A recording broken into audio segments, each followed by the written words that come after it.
형이 어떻게 그럴 수가 있어? 엄마 간병 내가 다 했잖아. 너희는 전화 한 통 없었잖아. 그래도 유산은 반반이야? 그게 형제야? 부모가 돌아가고 나서야 진짜 형제 자매의 민낯이 드러났습니다.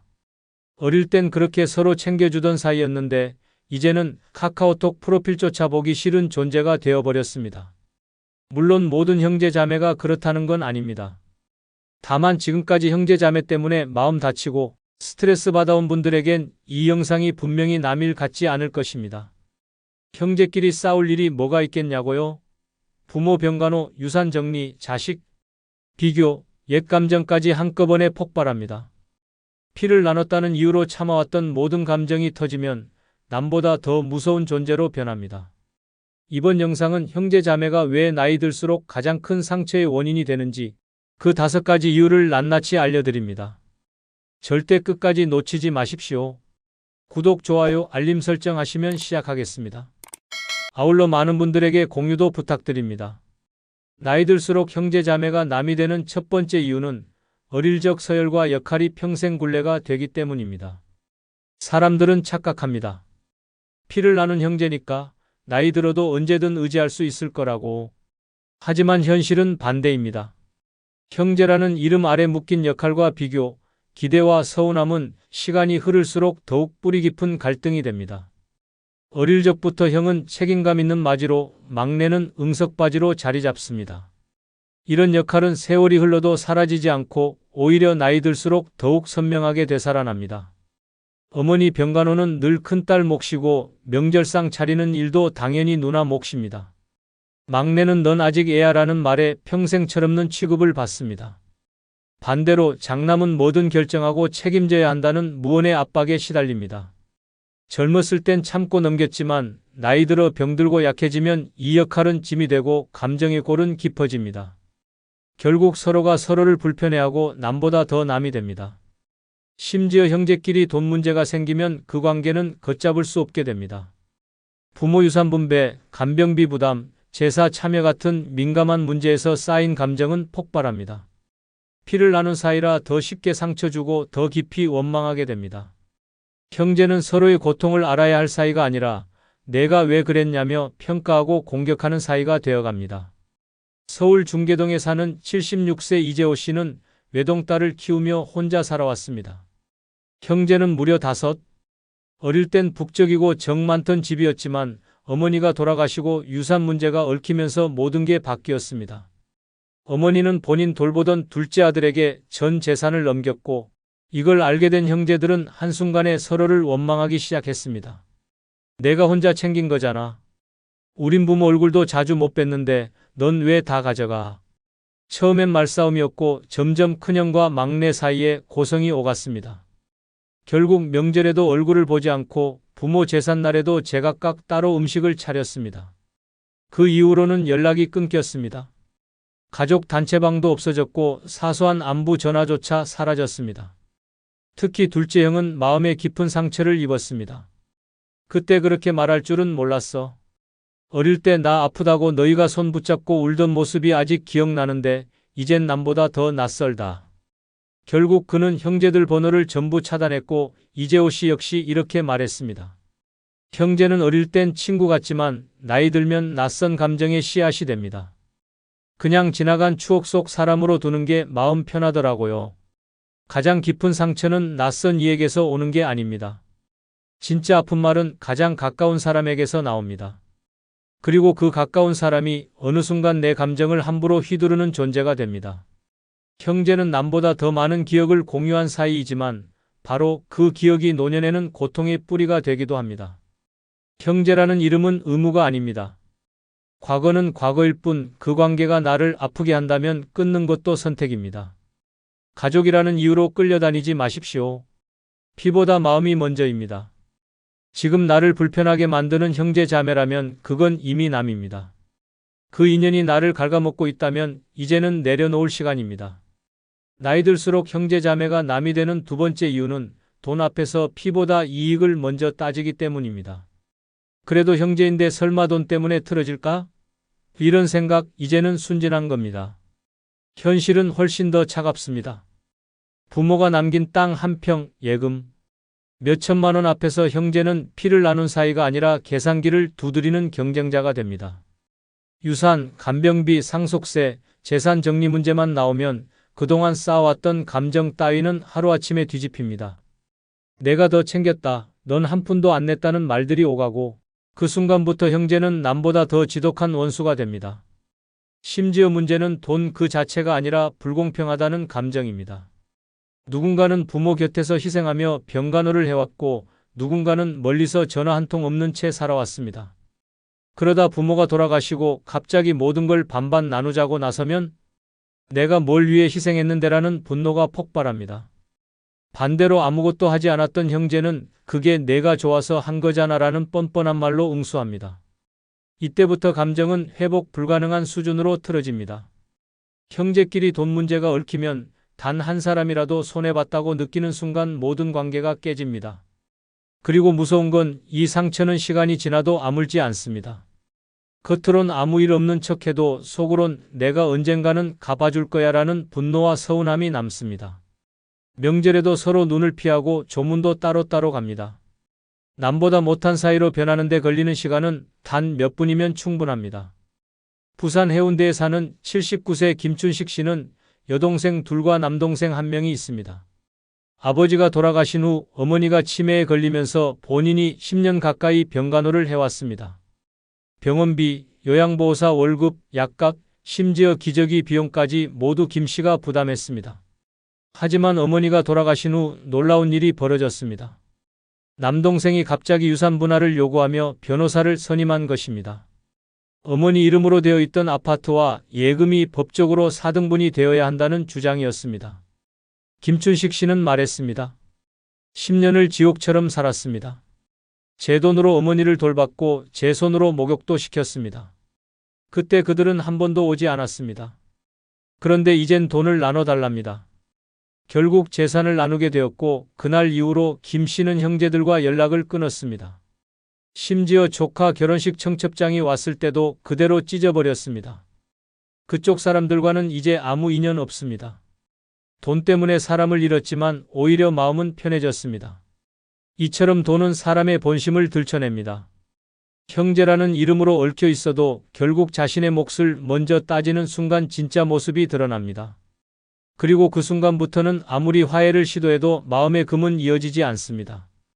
특히 나이 들어 외롭고 약해질수록 이 갈등은 더 크게 다가옵니다. 피를 나눴는데 이럴 수 있나? 라는 배신감은 더 깊은 상처로 변하고 결국 스스로 마음을 닫게 됩니다. 돈 문제는 인간관계의 진짜 민낯을 드러냅니다. 부모는 돌아가시고 없고 남은 건 형제들끼리의 냉정한 계산뿐입니다. 오히려 남보다 더 철저하게 따지고 더 날카롭게 비난합니다. 그리고 가장 슬픈 건 이런 과정 속에서 진심으로 나를 아껴주던 사람마저 등 돌릴 수 있다는 사실입니다. 형제는 어릴 적엔 가장 가까운 존재였지만 나이 들어 돈이라는 현실 앞에선 가장 무서운 적이 되기도 합니다. 이제는 착각하지 마십시오. 피보다 중요한 건 마음입니다. 그리고 돈 앞에서 마음이 없는 사람은 이미 남입니다. 이기적인 욕으로 나를 갉아먹는 형제라면 과감하게 끊는 게 내 삶을 지키는 길입니다. 나이 들수록 형제 자매가 남이 되는 세 번째 이유는 삶의 가치관이 달라지면 대화조차 통하지 않기 때문입니다. 같은 부모 밑에서 자랐다고 해서 같은 생각을 갖고 늙어간다는 보장은 없습니다. 오히려 세월이 흐를수록 형제는 전혀 다른 인생을 살아갑니다. 돈을 우선하는 사람, 명예를 좇는 사람, 자식밖에 모르는 사람, 종교나 정치에 빠진 사람. 생각이 달라지면 말도 엇나가고 결국 그 다름은 서로 피하고 싶은 존재로까지 번집니다. 이야기를 나눠보면 알 수 있습니다. 대화 주제가 맞지 않고 말끝마다 불편함이 생깁니다. 넌 아직도 그렇게 살아? 그게 무슨 말이야? 너는 너무 고지식해라는 말들이 무심코 튀어나옵니다. 친해서 하는 말이 아닙니다. 서로의 방식이 불편하고 이해할 수 없기에 튀어나오는 말입니다. 그리고 이 다름은 결국 관계 단절로 이어집니다. 가장 무서운 건 그 다름을 인정하지 않는 태도입니다. 내가 틀렸고 내가 맞다는 식의 고집은 대화를 싸움으로 바꿉니다. 특히 인생 후반부로 갈수록 자신의 가치관에 더 집착하게 되기 때문에 갈등은 점점 더 깊어집니다. 같은 밥을 먹고 자랐어도 삶이 갈라지면 언어도 감정도 공감도 끊어집니다. 결국 가까워야 할 형제는 누구보다 낯선 존재가 됩니다. 대전 유성구에 사는 75세 임경자 씨는 동생들과는 벌써 10년 넘게 왕래가 없습니다. 처음엔 아무 일 아니었습니다. 아버지 제사를 앞두고 모임을 하던 중 둘째 동생이 이제 시대가 바뀌었는데 제사 좀 줄이자고 말했습니다. 이에 대해 임 씨는 부모님께 그렇게 말하지 말라며 강하게 반발했고 막내는 누나가 너무 옛날 사람이라며 불쾌함을 드러냈습니다. 거기서 끝났어야 했지만 이후 모임에서 정치 이야기가 나오자 더 큰 갈등이 터졌습니다. 그런 사고방식이니까 나라가 이 모양이지라는 둘째의 말에 임 씨는 자리에서 벌떡 일어나 나와버렸습니다. 그날 이후로 전화 한 통 없었습니다. 생일, 명절, 부모 기일 아무 연락도 없고 서로의 집 주소도 모를 정도로 관계가 완전히 끊겼습니다. 임 씨는 말합니다. 그 애들이랑은 이제 말이 안 통해요. 얘기하다 보면 스트레스만 쌓입니다. 가족이라도 아니 가족이니까 더 피곤해요. 이처럼 가치관이 충돌하면 피를 나눈 사이라는 사실은 아무 소용이 없습니다. 오히려 더 깊은 감정 싸움으로 번지고 자존심 싸움으로까지 이어집니다.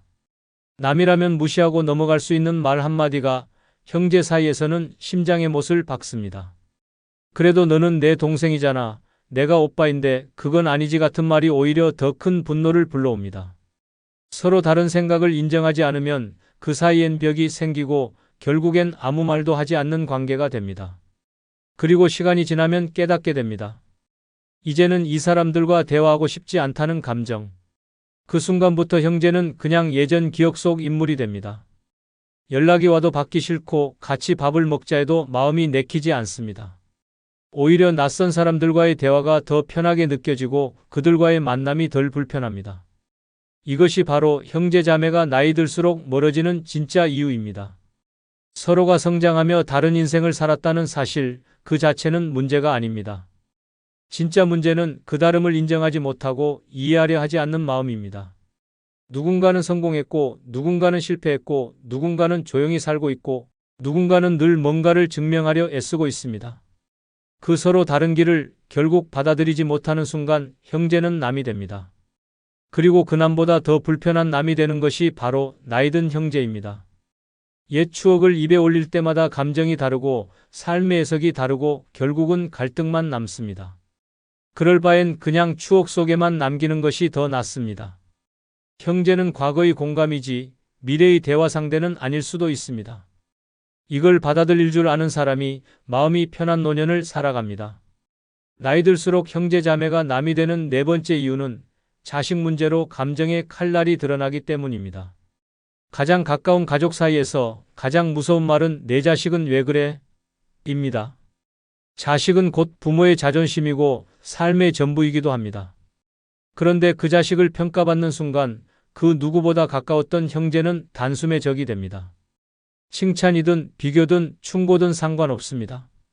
자식을 언급하는 순간 그 말은 칼이 되고 가슴에 깊은 상처를 남깁니다. 처음엔 별것 아니었습니다. 조카는 아직도 취직 못했대? 내 딸은 왜 결혼을 안 해? 이런 말들이 형제들 사이에서 오갔습니다. 농담 반 진담 반으로 시작했지만 들은 쪽은 피가 거꾸로 솟습니다. 그때부터입니다. 안부 연락은 점점 줄고 명절에도 밥상머리에 앉기 불편해집니다. 누구는 자식 자랑을 늘어놓고 누구는 침묵합니다. 그 침묵 안에 부끄러움, 자격지심, 분노가 뒤엉켜 폭발할 듯이 웅크려 있습니다. 형제끼리 자식 얘기를 하는 건 마치 지뢰밭을 걷는 것과 같습니다. 언제 어디서 터질지 모르는 민감한 감정의 지뢰가 깔려 있습니다.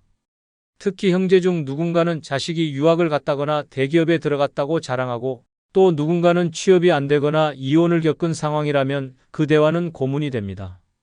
속으로는 자랑 좀 작작하지, 우리 애가 그럴 수도 있지 하며 이를 악물고 있지만 겉으론 억지로 웃고 있습니다. 그렇게 마음은 조용히 멀어져 갑니다. 강원도 춘천에 사는 78세 박순자 씨는 여동생 셋과 사이가 좋았습니다. 늘 모이면 수다 삼매경이었고 명절마다 번갈아가며 집을 오갔습니다. 하지만 모든 게 바뀐 건 막내딸의 이혼 소식이 퍼진 이후였습니다. 둘째 동생이 애를 그렇게 키웠으니 당연한 결과 아니야? 라고 말한 게 발단이었습니다. 처음엔 박 씨도 참고 넘기려 했습니다. 하지만 명절 밥상에서 첫째 동생이 또다시 그래도 우리가 조카들 중에 제일 안타까운 건 그 애잖아라고 말하는 순간 참았던 감정이 폭발했습니다. 박순자 씨는 그 자리에서 숟가락을 놓고 자리에서 일어났습니다. 내 자식 얘기 함부로 하지 마. 니들 자식이 다 잘난 줄 아냐? 이후 그 자리는 얼어붙었고 그날을 끝으로 박 씨는 두 동생과의 연락을 끊었습니다. 지금은 셋째 여동생과만 간간히 안부를 나눕니다. 박 씨는 말합니다. 가족은 내 자식까지 품어줘야 가족이지. 내 속을 긁으면서 자식 흉보는 건 남보다 더 밉더라. 자식 문제는 부모에게 있어 가장 건드리면 안 되는 영역입니다. 그걸 형제끼리 가볍게 넘기려 한다면 그 순간부터는 피보다 말이 무서워집니다. 말 한마디에 가슴이 무너지고 시선 하나에 자존심이 짓밟힙니다. 그러면 자연스럽게 피하게 됩니다. 명절도 모임도 전화 한 통도 멀어지게 됩니다. 결국 형제는 내 자식을 불편하게 바라보는 사람으로 각인됩니다. 더욱 무서운 건 자식 문제는 현재형이 아니라 계속되는 미래형이라는 점입니다.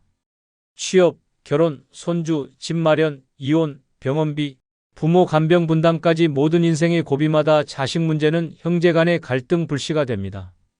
한쪽은 왜 우리 애만 시킨 거야? 다른 한쪽은 넌 자식 있다고 빠지니?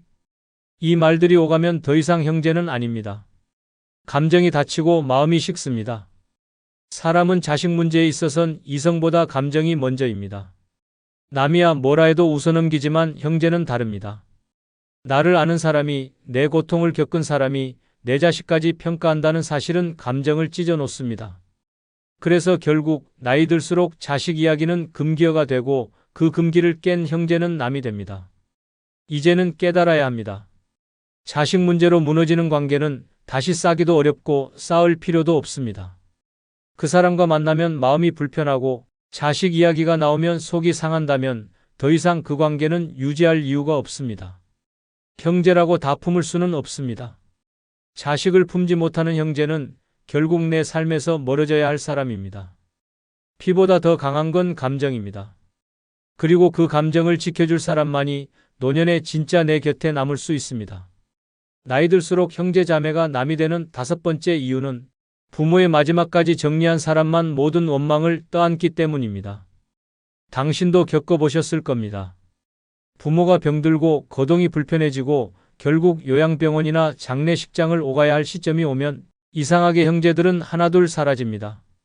겉으로는 내가 멀어서 바빠서 정신이 없어서라고 말하지만 결국 그 힘든 시간엔 단 한 사람만 남습니다. 그리고 그 한 사람에게 모든 간병, 비용, 장례, 정리, 후속 처리까지 떠넘긴 채 나머지 형제는 뒤에서 손가락질을 시작합니다. 그렇게 처리하는 게 맞았냐? 왜 그 병원에 모셨냐? 엄마 유품은 왜 그리 정리했냐? 아버지 마지막 입원비는 누가 냈냐? 그때부터입니다. 부모의 마지막을 책임진 사람은 은혜도 아닌 원망을 받기 시작합니다. 가장 많이 희생한 사람이 가장 외롭고 억울한 자리에 서게 됩니다. 경기도 파주에 사는 74세 정미숙 씨는 8년 전부터 어머니를 모시며 살아왔습니다. 어머니는 치매 3기 진단을 받고 혼자서는 생활이 불가능했습니다. 4명의 형제 중 막내인 정 씨만이 손수밥을 챙기고 기저귀를 갈고 병원 진료를 동행했습니다. 한 달에 평균 90만 원씩 간병비가 나갔고 동생들은 그 사실을 알면서도 다음 달에 보탤게라는 말만 되풀이했습니다.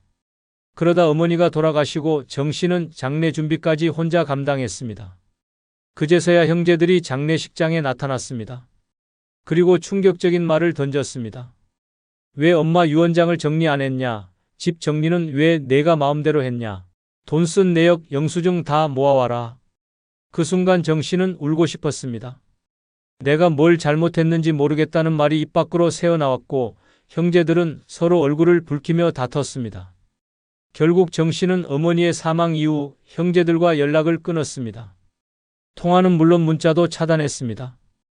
피를 나눈 사이였지만 마음은 다 남이었다는 말을 마지막으로 남기고 지금은 조용히 혼자 지냅니다. 정 씨는 말합니다. 내가 다 책임졌는데 돌아온 건 고맙다는 말이 아니라 왜 그렇게 했냐는 따가운 말뿐이었다. 이젠 가족이고 뭐고 믿지 않는다. 이처럼 부모의 마지막을 정리한 사람은 형제들 사이에서 잔소리 듣는 사람, 뒤끝 남는 사람, 책임 떠하는 사람으로 남습니다. 그 순간부터 사랑은 없고 의심과 불신만 남습니다. 그렇게 마음의 문은 닫히고 형제는 남이 됩니다. 형제 사이가 갈라지는 건 큰 사건이 아닙니다. 부모의 죽음 앞에서 드러나는 무책임과 뻔뻔함, 그리고 그걸 혼자 감당한 사람에게 던지는 싸늘한 말 한마디가 관계를 파괴합니다. 누구도 그동안의 희생은 기억하지 않고 남은 재산과 의무만 가지고 계산기를 두드립니다. 형제는 함께 부모를 보내야 할 사람이지만 현실은 다릅니다. 누군가는 말없이 책임지고 누군가는 뒤에서 평가하며 누군가는 아예 얼굴조차 비추지 않습니다.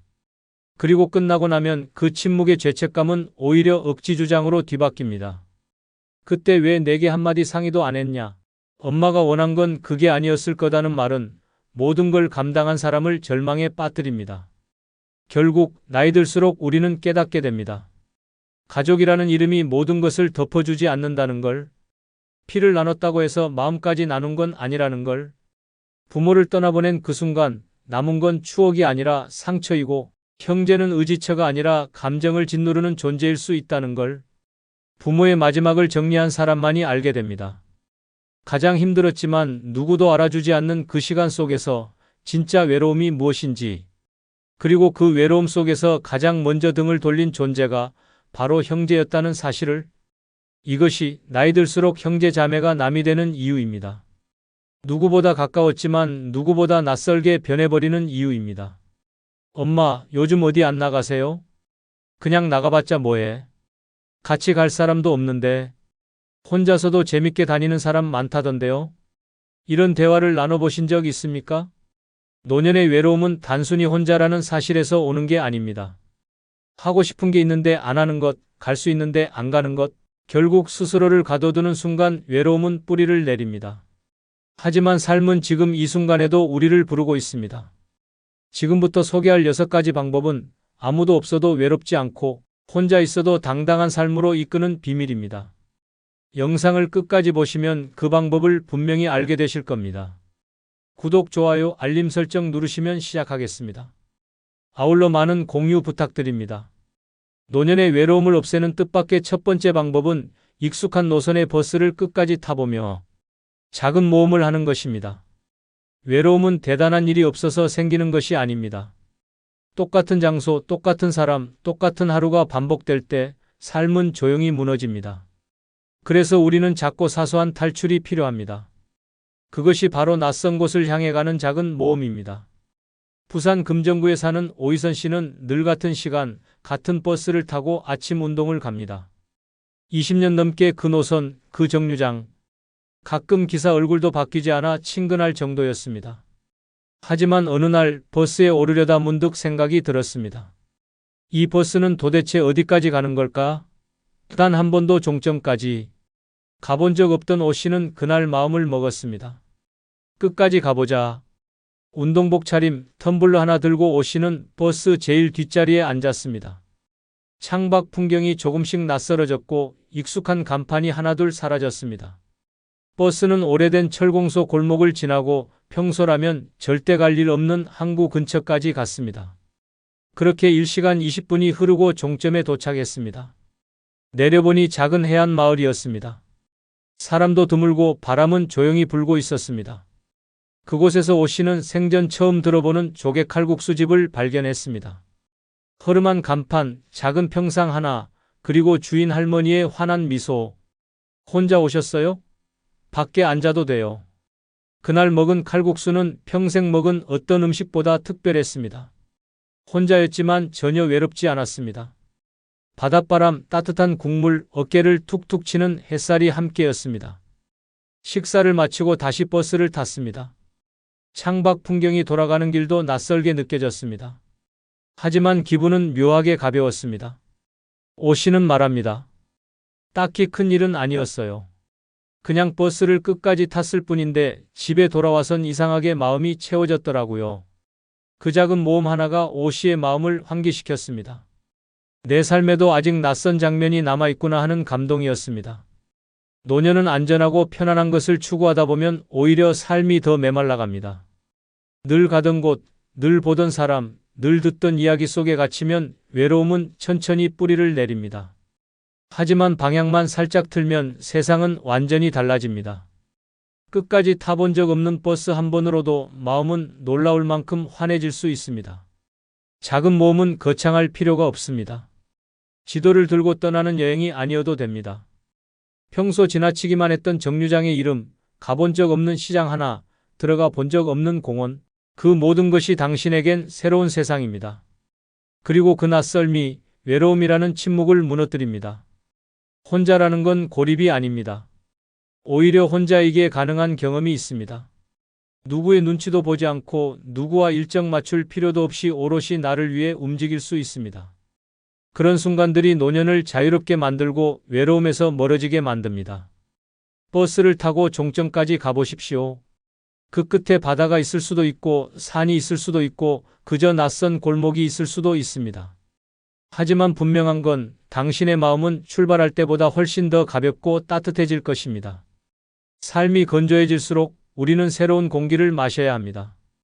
그 공기를 찾아 떠나는 가장 쉬운 방법, 오늘 타는 버스를 종점까지 타보는 것입니다.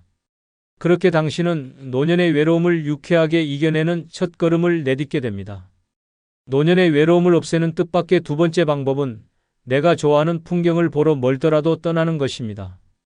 보기만 해도 가슴이 탁 트이는 풍경, 마음이 고요해지는 그 장소를 찾아가는 일. 이 단순한 행동 하나가 외로움과 허무함을 이겨내는 강력한 해독제가 됩니다. 문제는 대부분의 어르신들이 멀다는 이유로, 돈 든다는 핑계로, 괜히 무리다는 생각으로 마음만 품고 떠나지 못한다는 것입니다. 경기도 이천에 사는 정순희 씨는 젊은 시절부터 바다를 좋아했습니다. 파도 소리를 들으면 불면이 사라졌고 수평선을 보면 속이 편안해졌습니다. 하지만 결혼과 육아, 자식 뒷바라지로 바다는 언제나 TV 속 풍경으로만 남아 있었습니다. 그렇게 시간이 흘러 어느덧 환갑을 넘겼고 남편은 세상을 떠났으며 자식들은 제각기 삶을 살아가고 있었습니다. 정 씨는 하루하루 집에만 갇혀 지냈습니다. 밥맛도 없고 입은 옷도 벗은 옷도 구분 없는 무채색의 날들. 특히 저녁이 되면 텅 빈 집이 더 적막하게 느껴졌고 가끔씩은 내가 왜 사는 걸까라는 허무감에 눈물이 맺혔습니다. 그러던 어느 날 우연히 TV에서 동해안 겨울바다 풍경이 나왔습니다. 매서운 파도와 찬바람 속에서도 그곳엔 생기가 있었습니다. 정 씨는 화면을 보며 중얼거렸습니다. 나도 저기 한 번은 가고 싶다. 다음 날 그는 생애 처음으로 혼자 여행이라는 걸 계획했습니다. 스마트폰도 익숙하지 않았지만 버스 예매 앱을 천천히 배우고 숙소도 직접 찾아 예약했습니다. 멀어서 못 가가 아닌 멀지만 가보자는 말로 마음을 바꾼 것이었습니다. 출발하는 날 자식들에겐 알리지도 않았습니다. 말하면 말릴 테니까요. 정 씨는 작고 가벼운 배낭 하나 메고 동해로 떠났습니다. 겨울바다는 거칠었고 바람은 매서웠지만 그의 마음은 너무도 따뜻했습니다. 작은 횟집에서 따끈한 매운탕을 먹고 해안도로를 걷다가 발에 찬 조약돌을 하나 주워 주머니에 넣었습니다. 파도 소리를 들으며 숙소 침대에 누웠을 때 정 씨는 오랜만에 웃었습니다. 살아있구나, 내가. 그렇게 다녀온 2박 3일은 평생 기억에 남을 선물이 되었습니다. 그 뒤로 정 씨는 틈만 나면 지도를 펼칩니다. 이번엔 전주 한옥마을? 아니면 남해? 다랭이 마을? 그렇게 나를 위해 떠나는 여정이 반복될수록 외로움은 조금씩 뒷걸음질 쳤습니다. 그리고 어느새 주변 사람들도 말했습니다. 요즘 얼굴 좋아지셨어요. 뭔가 표정이 밝아졌어요. 정 씨는 말합니다. 그냥 좋아하는 걸 보러 다니니까요. 외로움을 견디는 건 단지 사람을 만나는 것만이 해답이 아닙니다. 오히려 사람보다 더 위로가 되는 풍경, 말은 없지만 모든 걸 들어주는 자연이 있습니다. 그리고 그 자연은 당신이 직접 찾아가야 만날 수 있습니다. 멀다고 포기하지 마십시오. 멀기 때문에 오히려 그만큼 보상이 큽니다. 노년의 외로움은 혼자여서가 아니라 아무것도 보지 않고 느끼지 않기 때문에 깊어지는 것입니다. 보고 싶은 풍경을 마음속에만 간직하지 마십시오. 길을 나서십시오. 그 길 위에 외로움을 밀어낼 기쁨이 기다리고 있습니다. 노년의 외로움을 없애는 뜻밖의 세 번째 방법은 자식보다 나를 먼저 챙기는 용기를 내는 것입니다. 평생 자식 먼저, 자식 중심, 자식 걱정으로 살아온 분들에게 이 말은 낯설고 심지어 불효처럼 느껴질 수도 있습니다. 하지만 그 생각이야말로 외로움을 자초하는 가장 큰 덫입니다. 이제는 내가 주인공이어야 합니다. 내가 챙기지 않으면 아무도 챙겨주지 않는 시기가 바로 지금이기 때문입니다.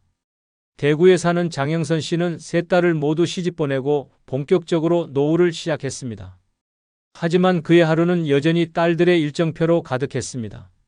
엄마, 이번 주말 애들 봐줘요. 엄마, 김치 좀 담가줄 수 있죠? 엄마, 급하게 돈 좀 쓸 데가 있어서요. 자식들의 요청은 대부분 부탁이지만 그 말투엔 당연함이 묻어 있었습니다. 장 씨는 한 번도 거절한 적이 없었습니다. 그게 부모의 의무라 생각했기 때문입니다. 하지만 어느 날 그에게 진짜 외로움이 찾아왔습니다. 감기 몸살이 심하게 와서 끙끙 앓던 날 전화기를 붙잡고도 어느 누구에게도 연락하지 못했습니다. 애들 바쁠 텐데 괜히 걱정 끼치지 말자. 결국 병원도 혼자 갔고 약국도 혼자 들렀으며 이틀 동안 누워 찬밥에 물 말아 먹으며 버텼습니다. 그제서야 그는 깨달았습니다. 내가 이렇게까지 헌신했지만 아무도 나를 먼저 챙기지 않는구나라고. 그 뒤로 그는 단단히 결심했습니다. 이제부터 나를 먼저 챙기겠다고. 처음엔 딸들이 당황했습니다.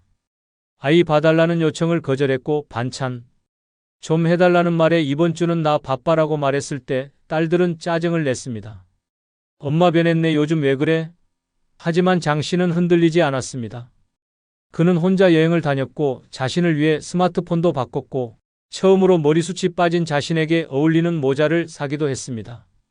이제는 주말이면 맛집을 찾아다니고 보고 싶었던 연극을 혼자 예매해서 즐깁니다. 자식을 챙기는 사랑이 잘못된 게 아닙니다. 하지만 자식을 챙기느라 나를 잃는 삶은 분명히 잘못된 것입니다. 내가 아프고 내가 외롭고 내가 무너지는 순간 자식은 대신 살아주지 않습니다. 그들은 자신들의 삶을 살기에 바쁩니다. 결국 나를 챙겨줄 수 있는 사람은 오직 나 하나뿐입니다. 중요한 건 순서입니다. 내가 먼저 건강해야, 내가 먼저 웃어야 그 다음이 자식입니다. 자식을 위해 산 세월을 부정하라는 게 아닙니다. 이제는 그 시간만큼 나를 위해 살아도 괜찮다는 이야기입니다. 한 번쯤은 스스로에게 묻고 시작해야 합니다. 오늘 나는 나를 얼마나 챙겼는가? 노년의 외로움은 갑자기 찾아오지 않습니다. 자신을 뒷전으로 미루는 순간부터 서서히 스며듭니다. 자식에게 미안해하지 마십시오. 대신 나에게 미안하지 않도록 오늘을 살아야 합니다. 용기 내어 처음으로 나를 우선순위에 놓는 순간 외로움은 더 이상 당신을 따라붙지 못합니다. 노년의 외로움을 없애는 뜻밖의 네 번째 방법은 지금이 아니면 안 될 순간에 과감히 결제하는 것입니다. 오늘을 외면하면 내일은 없습니다. 망설이다 놓친 것들이 마음속에 쌓일수록 후회는 외로움이라는 이름으로 되돌아옵니다. 그래서 늙어갈수록 더욱 필요한 건 과감한 선택이고 지금이라는 시간에 대한 존중입니다. 서울 노원구에 사는 김정자 씨는 어릴 적부터 악기를 배우고 싶어 했습니다. 늘 피아노 소리에 마음이 흔들렸고 바이올린을 켜는 모습을 보면 부러움이 폭풍처럼 밀려왔습니다. 하지만 현실은 달랐습니다.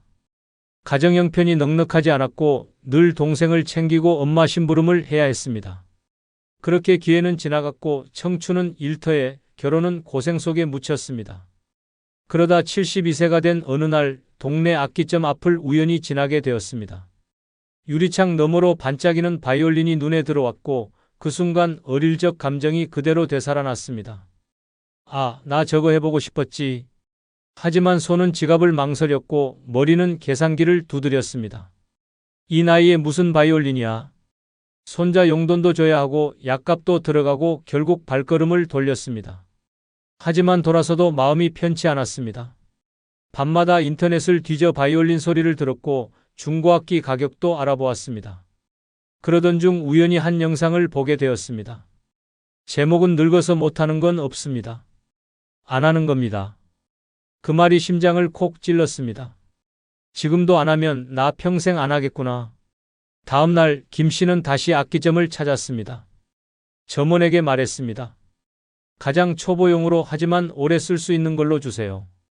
악기를 들고 나오는 길 김 씨는 눈물을 흘렸습니다. 내가 드디어 내 인생을 결제했구나. 그날 이후 매일 조금씩 활을 잡고 손가락을 움직였습니다.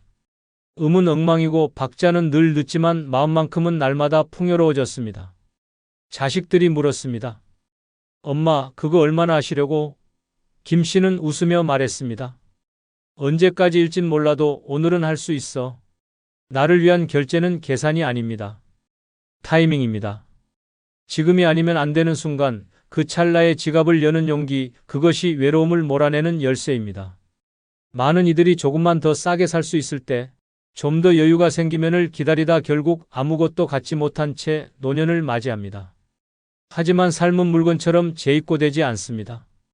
그 기회는 오늘이 아니면 다시는 오지 않습니다. 먹고 싶은 음식, 입고 싶은 옷, 배우고 싶었던 것, 떠나고 싶었던 여행지, 모두 오늘이라는 시간에 예약되어 있습니다. 하지만 그 예약을 확정짓는 건 당신의 결제 버튼 하나입니다. 외로움은 지금 하고 싶은 걸 하지 못했을 때 더 크게 밀려옵니다. 남의 허락을 기다리지 마십시오. 자식의 눈치를 보지 마십시오. 세상에 이 나이에라는 기준은 없습니다. 하고 싶은 순간이 바로 그때가 적기입니다. 그걸 지나치면 당신 삶의 무대는 자꾸 뒷자리가 됩니다. 당신의 인생은 누구의 허락도 필요 없습니다. 당신이 원하는 걸 당신 손으로 결제하는 순간 그 작은 행동 하나가 내가 살아있구나를 증명해 줍니다. 외로움을 이기는 가장 화끈한 방법은 망설임을 버리는 것입니다. 지금 바로 그 순간입니다. 다음은 없습니다. 지금 결제하십시오. 그것이 당신의 오늘을 빛나게 합니다. 노년의 외로움을 없애는 뜻밖의 5번째 방법은 과거 힘들었던 시기를 떠올리며 지나왔다고 말해보는 것입니다. 그 짧은 말 한마디가 마음속 깊은 고립과 외로움을 녹이는 열쇠가 됩니다. 사람은 흔히 현재의 고독에만 눈이 멀어 자신이 걸어온 지난 여정을 잊고 맙니다. 그러나 되짚어보면 지금 이 자리에 서 있는 것 자체가 기적입니다. 수많은 고통과 파도, 죽을 만큼 힘들었던 순간을 넘겨왔기에 오늘이 있는 것입니다. 경북 안동에 사는 김진호 씨는 70대 중반입니다. 젊을 땐 섬유 공장에서 일했고 중년엔 신용불량자가 되어 카드 돌려막기를 하며 살아야 했습니다. 겨우 다시 일어나 막노동을 하던 어느 겨울 발을 헛디뎌 미끄러지며 다리를 크게 다쳤습니다. 입원 후 퇴직, 그 후엔 아내마저 암투병 끝에 세상을 떠났습니다. 자식들은 서울로 떠났고 찾아오는 사람도 없는 반지하방. 김 씨는 그렇게 완전히 혼자가 되었습니다. 하루 종일 말을 할 일도 없는 정막 속에서 그는 점점 침묵과 외로움에 잠식되어 갔습니다. 텔레비전은 소리만 크게 울리고 밥은 늘 반찬 없이 넘기기 일쑤였습니다. 그러던 어느 날 오래된 사진첩을 꺼내 들었습니다.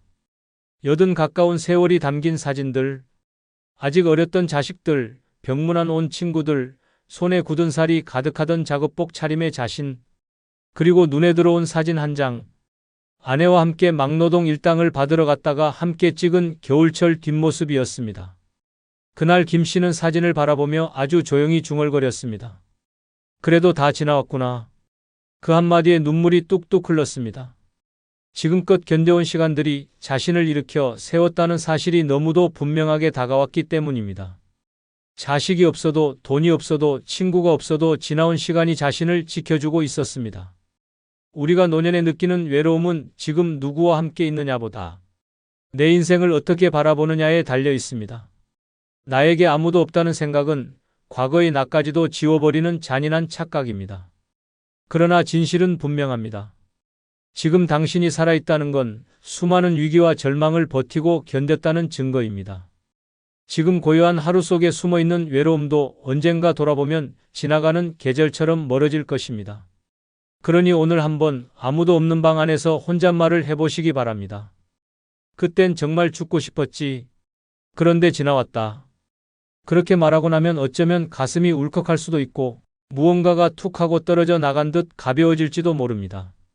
이 짧은 말 한마디는 당신에게 자신을 위로할 힘이 있다는 사실을 일깨워줍니다. 과거는 묻어두는 것이 아니라 꺼내어 안아주는 것입니다. 그렇게 우리는 상처 속에서 회복을 배웁니다. 외로움은 결국 나만 힘든 게 아닐까라는 불안에서 시작됩니다. 하지만 내 인생의 고난과 생존의 흔적을 다시 꺼내볼 때 우리는 자신이 얼마나 강했는지를 깨닫게 됩니다. 사람은 누구에게나 서러운 날이 있습니다. 그러나 살아남은 자는 그 시간을 말로, 기억으로, 온몸으로 통과한 자입니다. 당신은 이미 그 모든 걸 해냈습니다. 그래서 외롭지 않아도 되는 자격이 있습니다. 오늘이 비록 고요하고 텅 빈 하루라 해도 당신의 인생은 뜨겁고 굵직하게 지나왔습니다. 외로움을 이기는 방법은 특별한 누군가를 기다리는 것이 아닙니다. 내 지난 날의 나를 꺼내어 그에게 말 건네는 것입니다. 잘 버텨줘서 고맙다. 다 지나왔다. 그 말이 지금의 당신에게 따뜻한 친구가 되어줄 것입니다. 노년의 외로움을 없애는 뜻밖의 6번째 방법은 함께 갈 사람이 없어도 여행 가방을 싸는 것입니다. 누군가와 함께해야만 여행이 의미 있다고 믿었던 시간은 이제 끝내야 합니다. 나와의 여행은 외로움의 처방전이자 인생의 가장 진한 위로가 됩니다. 늦은 나이에 혼자 떠나는 여행이 두렵고 쓸쓸하게 느껴질 수 있지만 그 안에는 생각보다 놀라운 자유와 충만함이 숨겨져 있습니다. 전남 해남에 사는 박복자 씨는 70을 훌쩍 넘긴 홀몸 어르신입니다. 남편은 50대 중반에 세상을 떠났고 자식 둘은 수도권에 살면서 설이나 추석에만 연락이 닿을 정도입니다. 한때는 자식들과 단풍 여행을 꿈꿨고 친구들과 봄꽃 축제도 가보고 싶었습니다. 하지만 다들 시간이 없었고 말만 무성했지 날짜는 잡히지 않았습니다. 그렇게 10년이 흘렀고 결국 박 씨는 그 어떤 여행도 가지 못한 채 외로움에 눌려 지냈습니다. 어느 날 저녁 박 씨는 TV에서 혼자 전국을 돌며 살아가는 할머니의 다큐멘터리를 보게 되었습니다. 낯선 곳의 버스 정류장에 앉아 손에 지도를 들고 있던 그 노인의 뒷모습이 유독 눈에 들어왔습니다. 무언가 꽂힌 듯 다음날 아침 박 씨는 버스 시간표를 검색하고 미리 싸두었던 새 배낭에 옷 몇 벌과 약을 챙겨 넣었습니다. 그리고 조용히 터미널로 향했습니다. 첫 목적지는 강릉이었습니다. 혼자 가는 여행이 처음이라 걱정이 많았지만 막상 버스를 타고 창밖을 바라보는 순간부터 마음은 달라졌습니다. 누구와도 대화하지 않아도 되는 조용한 시간, 식당에서 혼자 앉아 여유롭게 먹는 생선구이, 바닷가, 산책길에 불어오는 바람 하나까지도 나만을 위한 것처럼 느껴졌습니다. 박 씨는 그 순간 깨달았습니다. 혼자여도 괜찮다. 나도 여행할 수 있다는 사실을요. 여행은 목적지가 아니라 나를 위한 시도입니다. 함께 가는 사람이 없다 해서 여행을 미룬다면 결국은 아무데도 가지 못합니다. 누구도 당신의 여행을 대신 떠나주지 않습니다. 가고 싶다는 마음이 들었을 때 그 마음이 식기 전에 가방을 싸야 합니다. 혼자 떠나는 길이 처음엔 낯설고 두려울 수 있습니다. 하지만 그 길 위에서 만나는 풍경은 누구의 눈치도 없이 온전히 나를 위한 선물입니다. 젊은 시절에는 가족 챙기느라, 직장 일하느라 늘 누군가를 위해 움직였습니다. 하지만 노년에는 나 하나만 챙기면 됩니다. 내가 먹고 싶은 것, 내가 걷고 싶은 길, 내가 보고 싶었던 바다. 그 모든 것들이 지금의 당신을 기다리고 있습니다. 혼자라고 움츠러들 이유가 없습니다. 오히려 혼자이기에 더 자유롭고 더 솔직하게 나를 만날 수 있습니다. 누군가에게 의지하지 않고도 충분히 즐길 수 있다는 확신, 그 믿음 하나만으로 외로움은 그 자리를 내어줍니다. 혼자 여행하는 사람은 외로운 사람이 아니라 가장 용감한 사람입니다. 언젠가 떠나겠다는 말은 절대 실현되지 않습니다. 외로움은 가만히 앉아 기다린다고 사라지는 것이 아닙니다. 작은 가방 하나 들고 나서는 그 순간 외로움은 등 뒤로 물러납니다. 마음속에 오랫동안 간직했던 풍경이 있다면 지금 떠나십시오. 누군가 함께하길 기다리지 말고 당신 자신과 함께 길을 나서십시오. 그 순간부터 당신은 외로운 사람이 아니라 삶을 사랑하는 사람입니다. 전라북도 익산에 사는 이정숙 씨는 12년째 형과 말도 섞지 않습니다.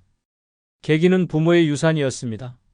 어머니 병간호는 그녀가 다 했지만 형은 집문서를 들고 나타나 절반은 내 몫이라며 목소리를 높였습니다. 그날 이후 이정숙 씨는 가족이라는 단어 자체를 믿지 않습니다. 피는 섞였지만 마음은 완전히 남이 되었기 때문입니다. 오늘 영상은 이런 분들에게 드리는 이야기입니다. 나이 들수록 왜 형제 자매가 남처럼 느껴지는지 그 현실을 5가지 이유로 풀어드립니다. 나이 들수록 형제 자매가 남이 되는 첫 번째 이유는 경제적 수준이 달라지면 대화도 감정도 만남조차 불편해지기 때문입니다. 형, 이번엔 형네 집 말고 우리 집에서 좀 모이자고 했더니 형수한테 이런 말 들었어요. 우리 집엔 불편할 거야. 애들이 시끄러워서. 그 말이요. 아직도 머리에서 안 사라집니다. 어릴 땐 똑같이 김치에 밥 비벼 먹고 학용품 나눠 쓰고 자랐습니다. 그런데 나이 들수록 현실은 다릅니다. 누군가는 잘 풀려 빌딩주가 되고 누군가는 아직도 전세 살며 약값 걱정합니다. 이때부터입니다.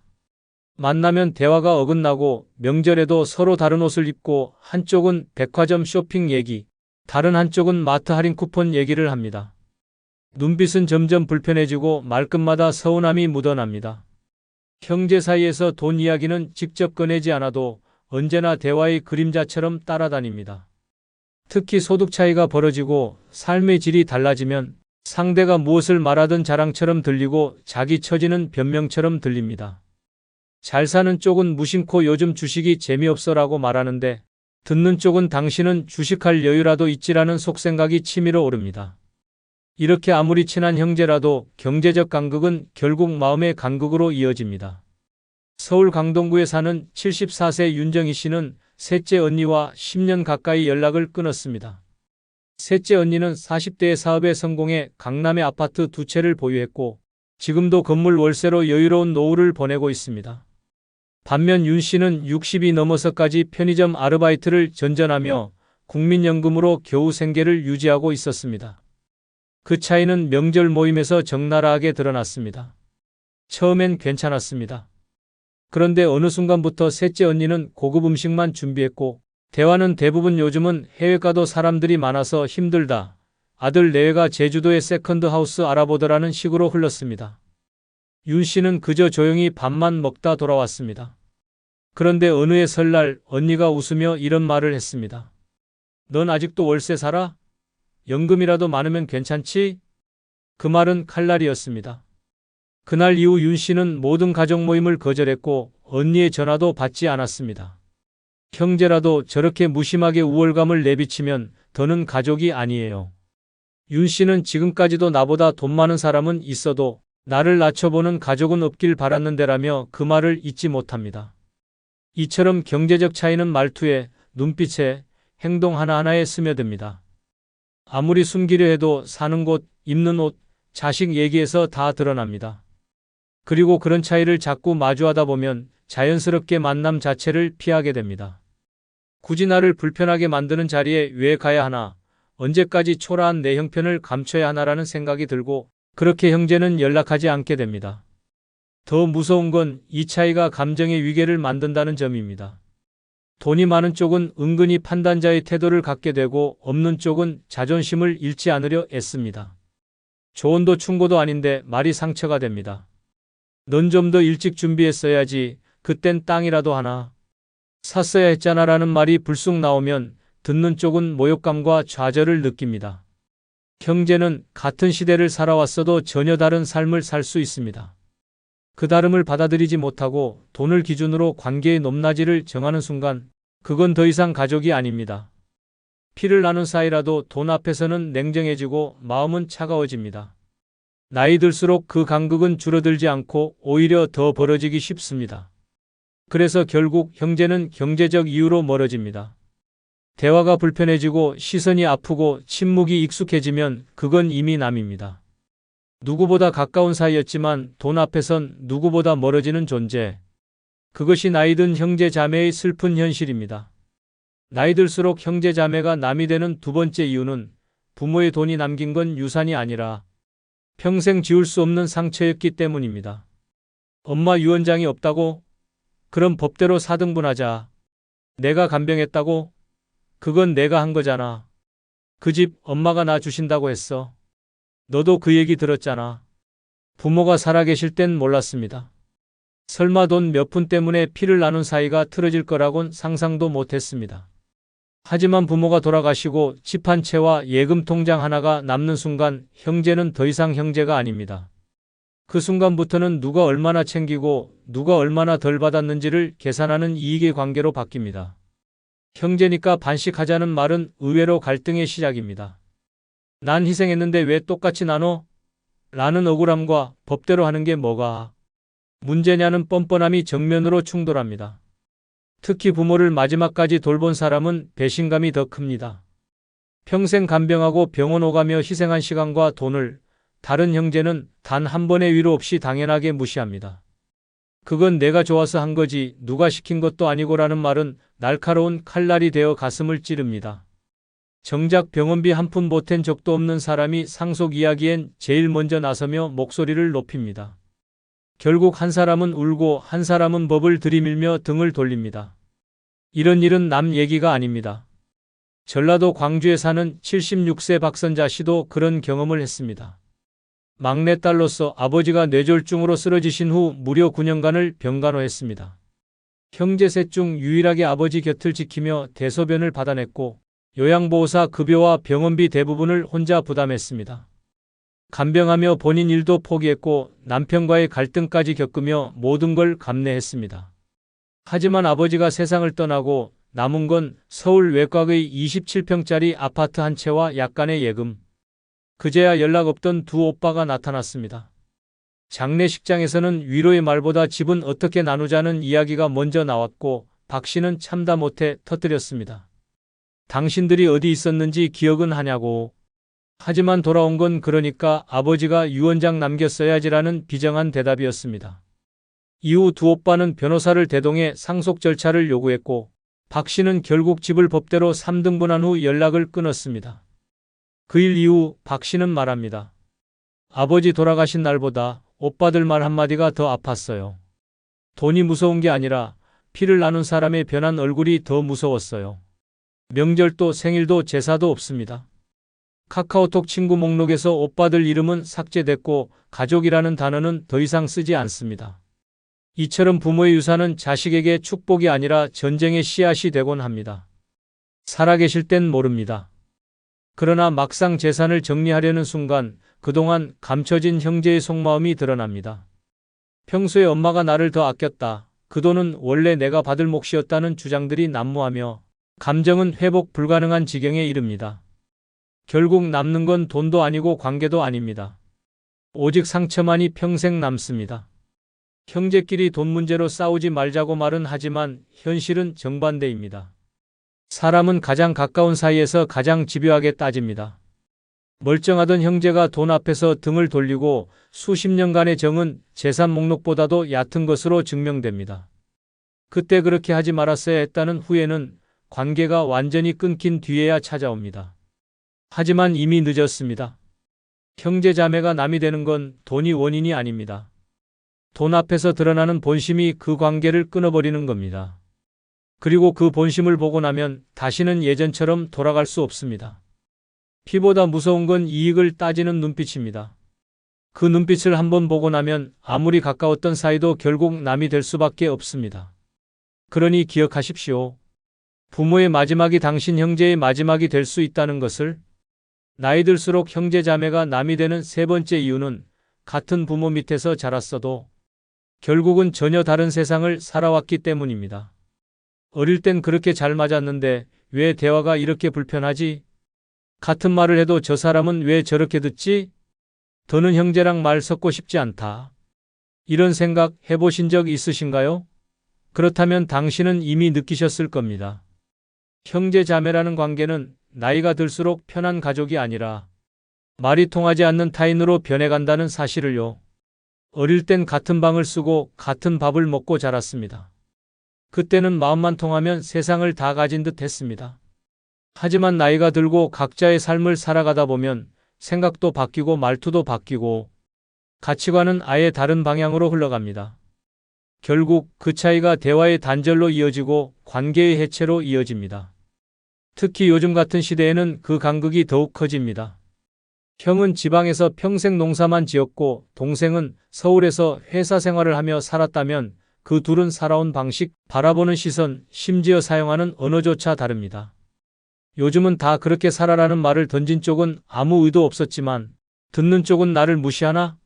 라는 감정을 느낍니다.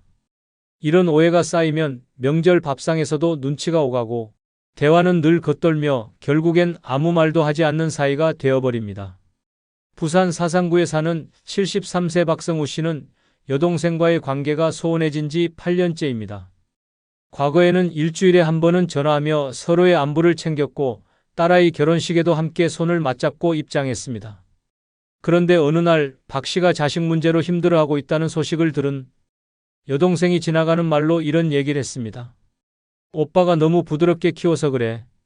내 아들은 군대 다녀오고 정신이 달라졌거든. 말은 짧았지만 마음은 무너졌습니다. 박 씨는 딸의 우울증과 취업 실패로 밤마다 눈물로 베개를 적시고 있었습니다. 그런 상황을 알고 있으면서도 자식 키운 방식까지 비교하며 던진 그 말이 가시처럼 가슴에 박혔습니다. 이후 전화는 끊겼고 카카오톡은 일시부로만 이어졌습니다. 결국 박 씨는 여동생에게 이젠 우리 그냥 거리 좀 두고 살자라는 문자를 보냈고 그 말 이후로 두 사람은 서로의 삶에서 완전히 사라졌습니다. 박 씨는 이렇게 말합니다. 가족은 그래서 더 조심해야 하는 것 같아요. 남보다 더 잘 알고 있다고 생각해서 말을 쉽게 하는데 그 말들이 더 깊이 박혀요. 그리고 다르게 살아온 만큼 같은 말도 다르게 들리는 법이에요. 형제 자매가 남이 되는 건 갈등이나 싸움 때문이 아닙니다. 공감이 사라졌기 때문입니다. 같은 경험을 했던 시절은 아주 잠깐이고 그 후로 수십 년을 각자 다른 환경, 다른 방식, 다른 가치관 속에서 살아갑니다. 그걸 인정하지 못하고 여전히 우리는 같은 가족이니까 통하겠지라고 믿는 순간 오히려 충돌이 더 커집니다. 어떻게 너는 그렇게 생각하냐? 넌 원래 말이 안 통해 같은 말이 오가며 관계는 점점 좁아질 공간조차 없게 됩니다. 가족이기 때문에 이해해야 한다고요? 그 말이 오히려 상대를 더 몰아세우는 칼이 됩니다. 형제는 가족이기 이전의 하나의 인격체입니다. 다른 환경에서 다른 방식으로 살아온 사람들입니다. 그 다름을 인정하고 거리를 두고 존중하지 않는다면 결국 형제는 대화가 불편한 타인이 되고 맙니다. 어릴 적 추억만으론 지금의 감정을 지탱할 수 없습니다. 그래도 가족인데라는 말이 오히려 상처가 되는 순간 이미 그 관계는 예전의 그것이 아닙니다. 나이 들수록 형제 자매가 남이 되는 건 거창한 사건 때문이 아닙니다. 공감의 끈이 끊기고 말이 더 이상 위로가 되지 않을 때 우리는 자연스럽게 멀어집니다. 그리고 그 거리는 다시 좁혀지지 않습니다. 피보다 강한 건 지금의 마음입니다. 그리고 그 마음이 통하지 않으면 형제도 결국 남입니다. 나이 들수록 형제 자매가 남이 되는 네 번째 이유는 자식 문제로 시작된 갈등은 절대 원래대로 돌아가지 않기 때문입니다. 그 말 아직도 생생하게 기억나요. 네 딸은 왜 결혼 못하냐는 그 말이요. 그때부터 오빠 얼굴도 보기 싫어졌습니다. 형제 자매 사이에서 자식 이야기는 절대 가볍게 꺼낼 주제가 아닙니다. 그런데 나이 들수록 이 선을 넘는 순간이 자주 찾아옵니다. 우리 아들은 요즘 대기업 다닌다더라. 그 집 애는 이번에도 시험 떨어졌다며? 자식 교육이 그게 뭐냐라는 말은 겉으론 관심처럼 들리지만 실은 비교이고 평가이고 명백한 상처입니다. 가족끼리니까 말할 수 있다? 틀렸습니다. 형제끼리라서 더 못해야 할 말이 있습니다. 특히 부모 마음은 자식에게 가장 약하기에 자식 문제를 건드리는 순간 그 감정은 걷잡을 수 없이 무너집니다. 칭찬조차도 불편하게 들립니다. 조카는 똑똑하네, 그 집에는 효자야라는 말도 상황에 따라선 상대방을 조용히 찌르는 칼이 됩니다. 게다가 자식의 문제가 부각될수록 형제 간에는 이상한 위계가 생깁니다. 성공한 자식을 둔 형제는 말끝마다 우월감을 숨기지 못하고 자식이 취업이나 결혼 등에서 어려움을 겪는 쪽은 점점 위축됩니다. 만남은 불편해지고 대화는 줄어들며 결국 서로의 소식을 멀리서만 듣는 관계가 됩니다. 눈으로는 웃어도 속으론 상처가 피어납니다. 그 쌓인 감정은 어느 날 폭발하고 한번 멀어진 마음은 다시 돌아오지 않습니다. 충청남도 천안에 사는 75세 이성옥 씨는 여동생과의 관계가 완전히 끊긴 지 5년째입니다. 결정적 계기는 조카들의 결혼 문제였습니다. 이 씨의 아들은 40대 초반이 되도록 결혼을 하지 않았고 여동생은 이런 말을 했습니다. 요즘은 연애도 능력인데 애가 너무 소극적이야. 오빠가 너무 엄하게 키운 거 아니야? 평소라면 넘길 수도 있었겠지만 그 시기 이 씨는 아들의 심리치료와 직장 스트레스로 마음고생이 심했던 터였습니다. 그날 이후 이 씨는 여동생의 얼굴조차 보기 싫어졌습니다. 생일 문자에도 답하지 않았고 추석에도 연락을 피했습니다. 여동생은 사과를 시도했지만 그냥 걱정돼서 한마리야라는 말이 오히려 이 씨의 마음을 더 닫게 만들었습니다. 정말 걱정했으면 그 말은 하지 말았어야지. 이 씨는 아직도 여동생의 전화번호를 휴대폰에서 지우지 않았습니다. 하지만 다시 통화할 일은 없을 거라고 말합니다. 자식 이야기로 갈라선 사이는 다시 붙지 않습니다. 이처럼 형제 사이를 갈라놓는 가장 흔하고도 치명적인 갈등은 자식입니다. 내 자식을 평가받는 순간 부모는 자신까지 부정당했다고 느낍니다. 그리고 형제의 입에서 나온 말이라면 더더욱 깊게 상처가 남습니다. 그 말은 절대 잊히지 않습니다. 네 애는 왜 그래라는 말은 너는 부모로서 실패했다는 말과 다르지 않습니다. 자식 문제는 각자의 삶과 고통이 담긴 영역입니다. 외부에서 보기엔 단순한 조언일 수 있지만 부모에겐 자존심이고 존재 이유입니다. 그 자존심을 무너뜨리는 말이 형제의 입에서 나왔을 때 마음은 돌아서고 감정의 문은 닫힙니다. 그 뒤엔 아무리 미안하다고 해도 그 문은 좀처럼 다시 열리지 않습니다. 형제는 인생의 절반 이상을 함께해온 존재입니다. 그러나 자식 문제로 갈라선 감정은 형제라는 이름 하나로는 회복되지 않습니다. 피보다 강한 건 자식에 대한 마음입니다. 그리고 그 마음을 무너뜨린 사람이 형제라면 더는 같은 편이 될 수 없습니다. 자식 문제로 상처받은 부모의 마음은 조용히 멀어지고 그렇게 형제는 남보다 먼 존재가 됩니다. 나이 들수록 이 관계는 돌아오지 않습니다. 형제라는 이름이 더 이상 위로가 되지 않는 순간이 찾아오면 그들은 이미 남입니다.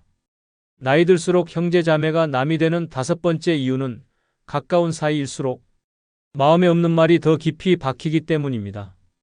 그 말 남이 했으면 안 아팠을 거예요. 근데 형이 하니까 못 견디겠더라고요. 피를 나눈 가족이니까 대충 말해도 괜찮겠지? 절대 그렇지 않습니다. 남보다 가까운 사이일수록 말 한마디가 더 깊게 찌르고 더 오래 남습니다. 친구가 했으면 웃고 넘겼을 말도 형제 자매가 하면 가슴에 박힙니다. 왜냐고요? 기대가 있었기 때문입니다. 그 사람만은 내 마음을 이해해 주길 바랐고 그 사람만은 내 편이 되어 주길 바랐기 때문입니다. 하지만 현실은 그렇지 않았고 그래서 더 아프고 더 억울하고 결국엔 더 멀어지는 것입니다. 특히 나이 들수록 서로 살아온 환경과 가치관이 달라지며 말투 하나, 태도 하나가 상처가 됩니다. 너는 맨날 그 모양이지, 그 나이 먹고 아직도 그걸 몰라? 우리 자식들은 안 그래. 이런 말들이 아무렇지도 않게 튀어나옵니다. 조언처럼 포장된 비난, 관심처럼 들리는 무시. 가장 가까운 사람의 입에서 나온 말이 가장 아프게 가슴을 찌릅니다. 더 무서운 건 이 말을 한 사람은 기억도 못한다는 겁니다. 말한 사람은 에이, 그 정도를 가지고 삐쳐? 농담이었잖아 라며 대수롭지 않게 넘깁니다. 하지만 들은 사람은 밤잠을 설칩니다. 왜 내 형이, 왜 내 동생이 나한테 저런 말을 할까? 마음속에서 그 한마디를 곱씹고 또 곱씹습니다. 그 순간부터 그 형제는 더 이상 가족이 아니라 상처 준 사람으로 각인됩니다. 마음의 문이 닫히고 연락은 끊기고 생일도 명절도 사라집니다. 경상북도 구미에 사는 77세 김연아 씨는 오빠가 둘, 여동생이 하나 있습니다. 큰오빠와는 연락이 끊긴 지 12년이 넘었습니다. 결정적인 계기는 사소한 말 한마디였습니다. 김 씨의 딸이 이혼한 사실을 알게 된 큰오빠가 식사 자리에서 그 애는 어릴 때부터 남자복이 없더라라고 말한 겁니다. 모두가 웃으며 넘기려 했지만 김 씨는 순간 숨이 막히는 듯한 기분을 느꼈습니다. 오빠니까, 가족이니까 더 아팠습니다. 그날 이후 김 씨는 오빠와의 연락을 피했습니다. 몇 차례 사과 비슷한 말도 있었지만 그걸 아직도 마음에 두고 있냐는 말이 더 큰 상처가 됐습니다. 결국 김 씨는 큰오빠를 모든 가족 모임에서 제외했습니다. 조카 결혼식에도 가지 않았고 병문안도 거절했습니다. 김 씨는 말합니다. 이혼한 것도 힘든데 오빠 입에서 그런 말이 나올 줄은 몰랐어요. 남이 그랬으면 참았겠죠. 근데 오빠였으니까 내 심장이 무너졌어요. 지금도 김 씨는 설이나 추석에 전화기만 쳐다봅니다. 연락이 올까 싶어 기대는 하지만 마음속 한켠에서는 다신 보고 싶지 않다는 감정도 공존합니다. 그 말 하나가 아직도 떠나지 않아요. 웃으며 내 가족을 무너뜨렸다는 게 제일 괘씸해요. 이처럼 형제 자매 사이의 말은 감정의 칼날입니다. 어린 시절부터 알고 지낸 사이이기에 어디가 약한지, 어디를 찌르면 무너지는지 누구보다 잘 압니다. 그래서 더 무심하게 말하고 그래서 더 깊이 상처가 남습니다. 그리고 그 상처는 회복되지 않습니다. 그냥 흉터가 아니라 관계 자체를 끊어버리는 절단선이 됩니다. 형제자매는 가까운 사이입니다. 그래서 더 말에 조심해야 하고 더 배려가 필요합니다. 하지만 나이 들수록 사람들은 말의 무게를 잊어버립니다. 내가 누군데라는 착각에 빠져 상대의 감정을 짓밟는 말을 쉽게 던집니다. 그러고는 있습니다. 하지만 들은 사람은 잊지 못합니다. 결국 형제 자매가 남이 되는 건 바로 그 한마디에서 시작됩니다. 피보다 깊은 상처는 가까운 사람의 무심한 말에서 비롯됩니다. 그리고 그 말은 늙어서도 마음을 병들게 합니다. 어릴 땐 그렇게 끈끈하던 사이였는데 지금은 연락 한 통도 없습니다. 같은 부모 밑에서 자랐지만 이제는 얼굴 보는 게 불편합니다. 가족이라 믿었는데 오히려 가장 깊은 상처를 남긴 게 형제였습니다. 명절도 제사도 부모 장례도 끝나고 나면 남는 건 감정의 틈뿐. 모든 형제 자매가 그런 건 아닙니다. 하지만 상처받은 사람에겐 그 피가 더 아프게 느껴집니다. 이 영상은 그런 분들을 위한 이야기입니다. 늙어 왜 형제 자매가 남처럼 느껴지는지 그 진짜 5가지 이유로 말씀드리겠습니다. 구독, 좋아요, 알림 설정 하시면 시작하겠습니다. 늙어 형제 자매가 남이 되는 첫 번째 이유는 부모. 봉양 문제로 남는 건 희생한 사람의 억울함과 갈등뿐이기 때문입니다. 당신들 다 어디 있었어? 아버지 요양병원에 누가 몇 번이나 왔는지 알아? 간병비는 왜 나만 냈는데 이제 와서 왜 상속 얘기부터 꺼내는데? 이 말 당신도 혹시 가슴속에서 꺼내고 싶었던 적 있습니까? 형제 자매가 남이 되는 건 어느 날 갑자기 시작되지 않습니다. 가장 먼저 금이 가는 순간은 부모님이 병들어 누우셨을 때입니다. 한 사람은 어깨를 짓누르는 현실을 감당하고 다른 형제들은 바쁘다, 애들 키우느라 힘들다며 멀어집니다. 그렇게 한 사람에게 모든 부담이 쏠립니다. 간병, 병원 수발, 병원비, 돌봄. 형제는 많아도 손 내미는 사람은 없습니다. 처음엔 이해하려 했습니다. 그러나 시간이 흐르고 부모의 마지막이 다가오면 얘기는 달라집니다. 형제들 중 아무것도 하지 않았던 사람이 나타나 어머니 집은 어떻게 나눌 건데? 라는 말부터 꺼냅니다. 그때부터입니다. 묻어뒀던 분노와 상처가 터져 나옵니다. 그동안 내가 어떻게 살았는데 지금 그 말이 나와? 엄마가 아플 땐 오지도 않더니 집값 오르니 달려오냐? 가족이라는 이름은 사라지고 감정의 칼날만 남습니다. 아무리 형제라도 아니 형제이기 때문에 더 참을 수 없는 겁니다. 피를 나눴기에 기대가 있었고 기대가 있었기에 실망은 더 깊습니다. 실제로 서울 은평구에 사는 78세 정정자 씨는 10년 넘게 아버지를 혼자 돌봤습니다. 큰오빠는 지방에 살고 있다는 이유로, 여동생은 자식 결혼 문제로 바쁘다는 이유로 발길을 끊었습니다. 정 씨는 낮엔 일하고 밤엔 아버지를 간호했습니다. 치매가 심해지자 대소변을 받아내고 병원 가는 길에 아버지가 사람들 앞에서 옷을 벗는 창피도 겪었습니다. 하지만 누구 하나 곁에 없었습니다. 아버지가 세상을 떠난 후 문제는 바로 찾아왔습니다. 장례가 끝나기도 전에 큰오빠가 말했습니다. 우리도 유산 받을 권리는 있으니까 절차는 공정하게 하자. 그 말 한마디에 정 씨는 입술을 깨물었습니다. 간병비, 요양비, 병원비 총 8년간 1억이 넘게 들었지만 형제들은 모른 척 했습니다. 심지어 여동생은 그건 내가 한 거지 우리가 시킨 건 아니잖아라고 말했습니다. 정 씨는 그 자리에서 일어나 말했습니다. 앞으로 내 인생에서 너희는 없다. 지금은 명절에도 모이지 않습니다. 조카 결혼식도 형제 생일도 외면합니다. 정 씨는 말합니다. 사람이 아니라 내가 봉이었어요. 부모님이 돌아가신 후 남은 건 형제도 아니고 유산도 아니고 그저 내 마음속 상처뿐이에요. 이처럼 부모 봉양 문제는 형제 사이의 민낯을 드러냅니다. 누구는 묵묵히 헌신하고 누구는 거리만 둡니다. 그리고 그 뒤엔 누구도 알아주지 않는 외로움과 억울함만 남습니다. 형제니까 당연히 도와줄 줄 알았다는 기대는 깨지고 그래도 나중엔 고마워하겠지라는 희망은 무너집니다. 결국 그 기대와 희망이 부서진 자리엔 가족보다 더 낯선 관계만 남습니다. 형제는 함께 부모를 보내야 할 사람입니다. 그러나 현실은 그렇지 않습니다. 부모를 간병할 때는 외면하다가 돌아가시고 나면 계산기를 두드리는 이기심이 드러납니다. 그렇게 형제자매는 감정의 균열 속에서 영영 돌아오지 못합니다. 나이 들수록 깨닫게 됩니다. 가족이라는 이름 아래에서도 진짜 가족은 끝까지 곁을 지켜준 사람뿐이라는 걸, 그리고 나머지는 결국 남보다도 멀어진다는 걸 말입니다. 늙어 형제자매가 남이 되는 두 번째 이유는 평소엔 아무 연락 없다가 경조사 때만 연락이 올 때입니다. 엄마 기일엔 전화 한 통 없더니 조카 결혼식 청첩장은 바로 보내더라. 내 병원 입원 때는 소식도 없더니 상가집엔 꼭 나타나서 인사만 하더라. 이런 감정 한 번쯤 느껴보신 적 있을 겁니다. 한때 그렇게 가깝던 형제 자매였지만 어느 순간부터 이럴 때만 연락하는 사이가 됩니다. 평소엔 안부 인사도 없고 아플 때도 모릅니다. 그런데 누가 돌아가셨다, 결혼한다, 환갑잔치다 싶으면 잘 지냈냐는 말과 함께 메시지가 날아옵니다. 말은 반갑다고 하지만 그 안에 담긴 건 진심이 아니라 의무감일 뿐입니다. 그 순간 느껴집니다. 아, 이 사람은 내 인생의 실제 관계가 아니라 예식장에 필요한 얼굴일 뿐이라는 것을요. 자주 못 보더라도 진심이 있다면 괜찮습니다. 하지만 필요할 때만 연락하고 끝나면 곧장 다시 침묵. 이런 형제 자매의 태도는 마음에 깊은 이물감을 남깁니다. 내가 이런 존재였나?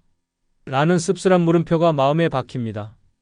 서울 강서구에 사는 75세 최영희 씨는 둘째 동생과 7년째 연락을 끊고 살고 있습니다. 결정적인 계기는 장남의 결혼식이었습니다. 평소에는 명절에도 연락이 없던 동생이 아들이 결혼한다며 청첩장을 들고 나타났습니다. 언니, 그동안 너무 연락 못 드렸어요. 근데 아들 결혼식엔 꼭 와줘야 해요. 얼굴 가득 미소를 짓고 있었지만 최 씨는 속이 울렁거렸습니다. 그 자리에서 최 씨는 말없이 청첩장을 받아들고 참석 여부에 대해 아무 말도 하지 않았습니다. 하지만 마음속은 이미 결정이 나 있었습니다. 이 사람은 이제 내 동생이 아니다. 3년 전 최 씨가 허리 수술을 받고 입원했을 때 동생은 전화 한 통 없었습니다. 명절에도 문자 한 줄 오지 않았고 부모님 제사에도 바쁘다는 이유로 불참했습니다. 그런데 결혼식은 꼭 와달라는 그 말이 날선 비수처럼 꽂혔습니다. 최 씨는 결국 결혼식에 참석하지 않았고 이후 동생은 연락이 두절됐습니다. 최 씨는 말합니다. 나는 평소에 없는 사람 취급받다가 결혼식 손님 한 명 채우러 불린 느낌이었어요. 피는 섞였어도 그 사람은 이제 남이에요. 지금도 그녀는 가족 단체방에서 동생의 번호를 차단해둔 상태입니다. 이 사례는 단지 한 사람의 얘기가 아닙니다.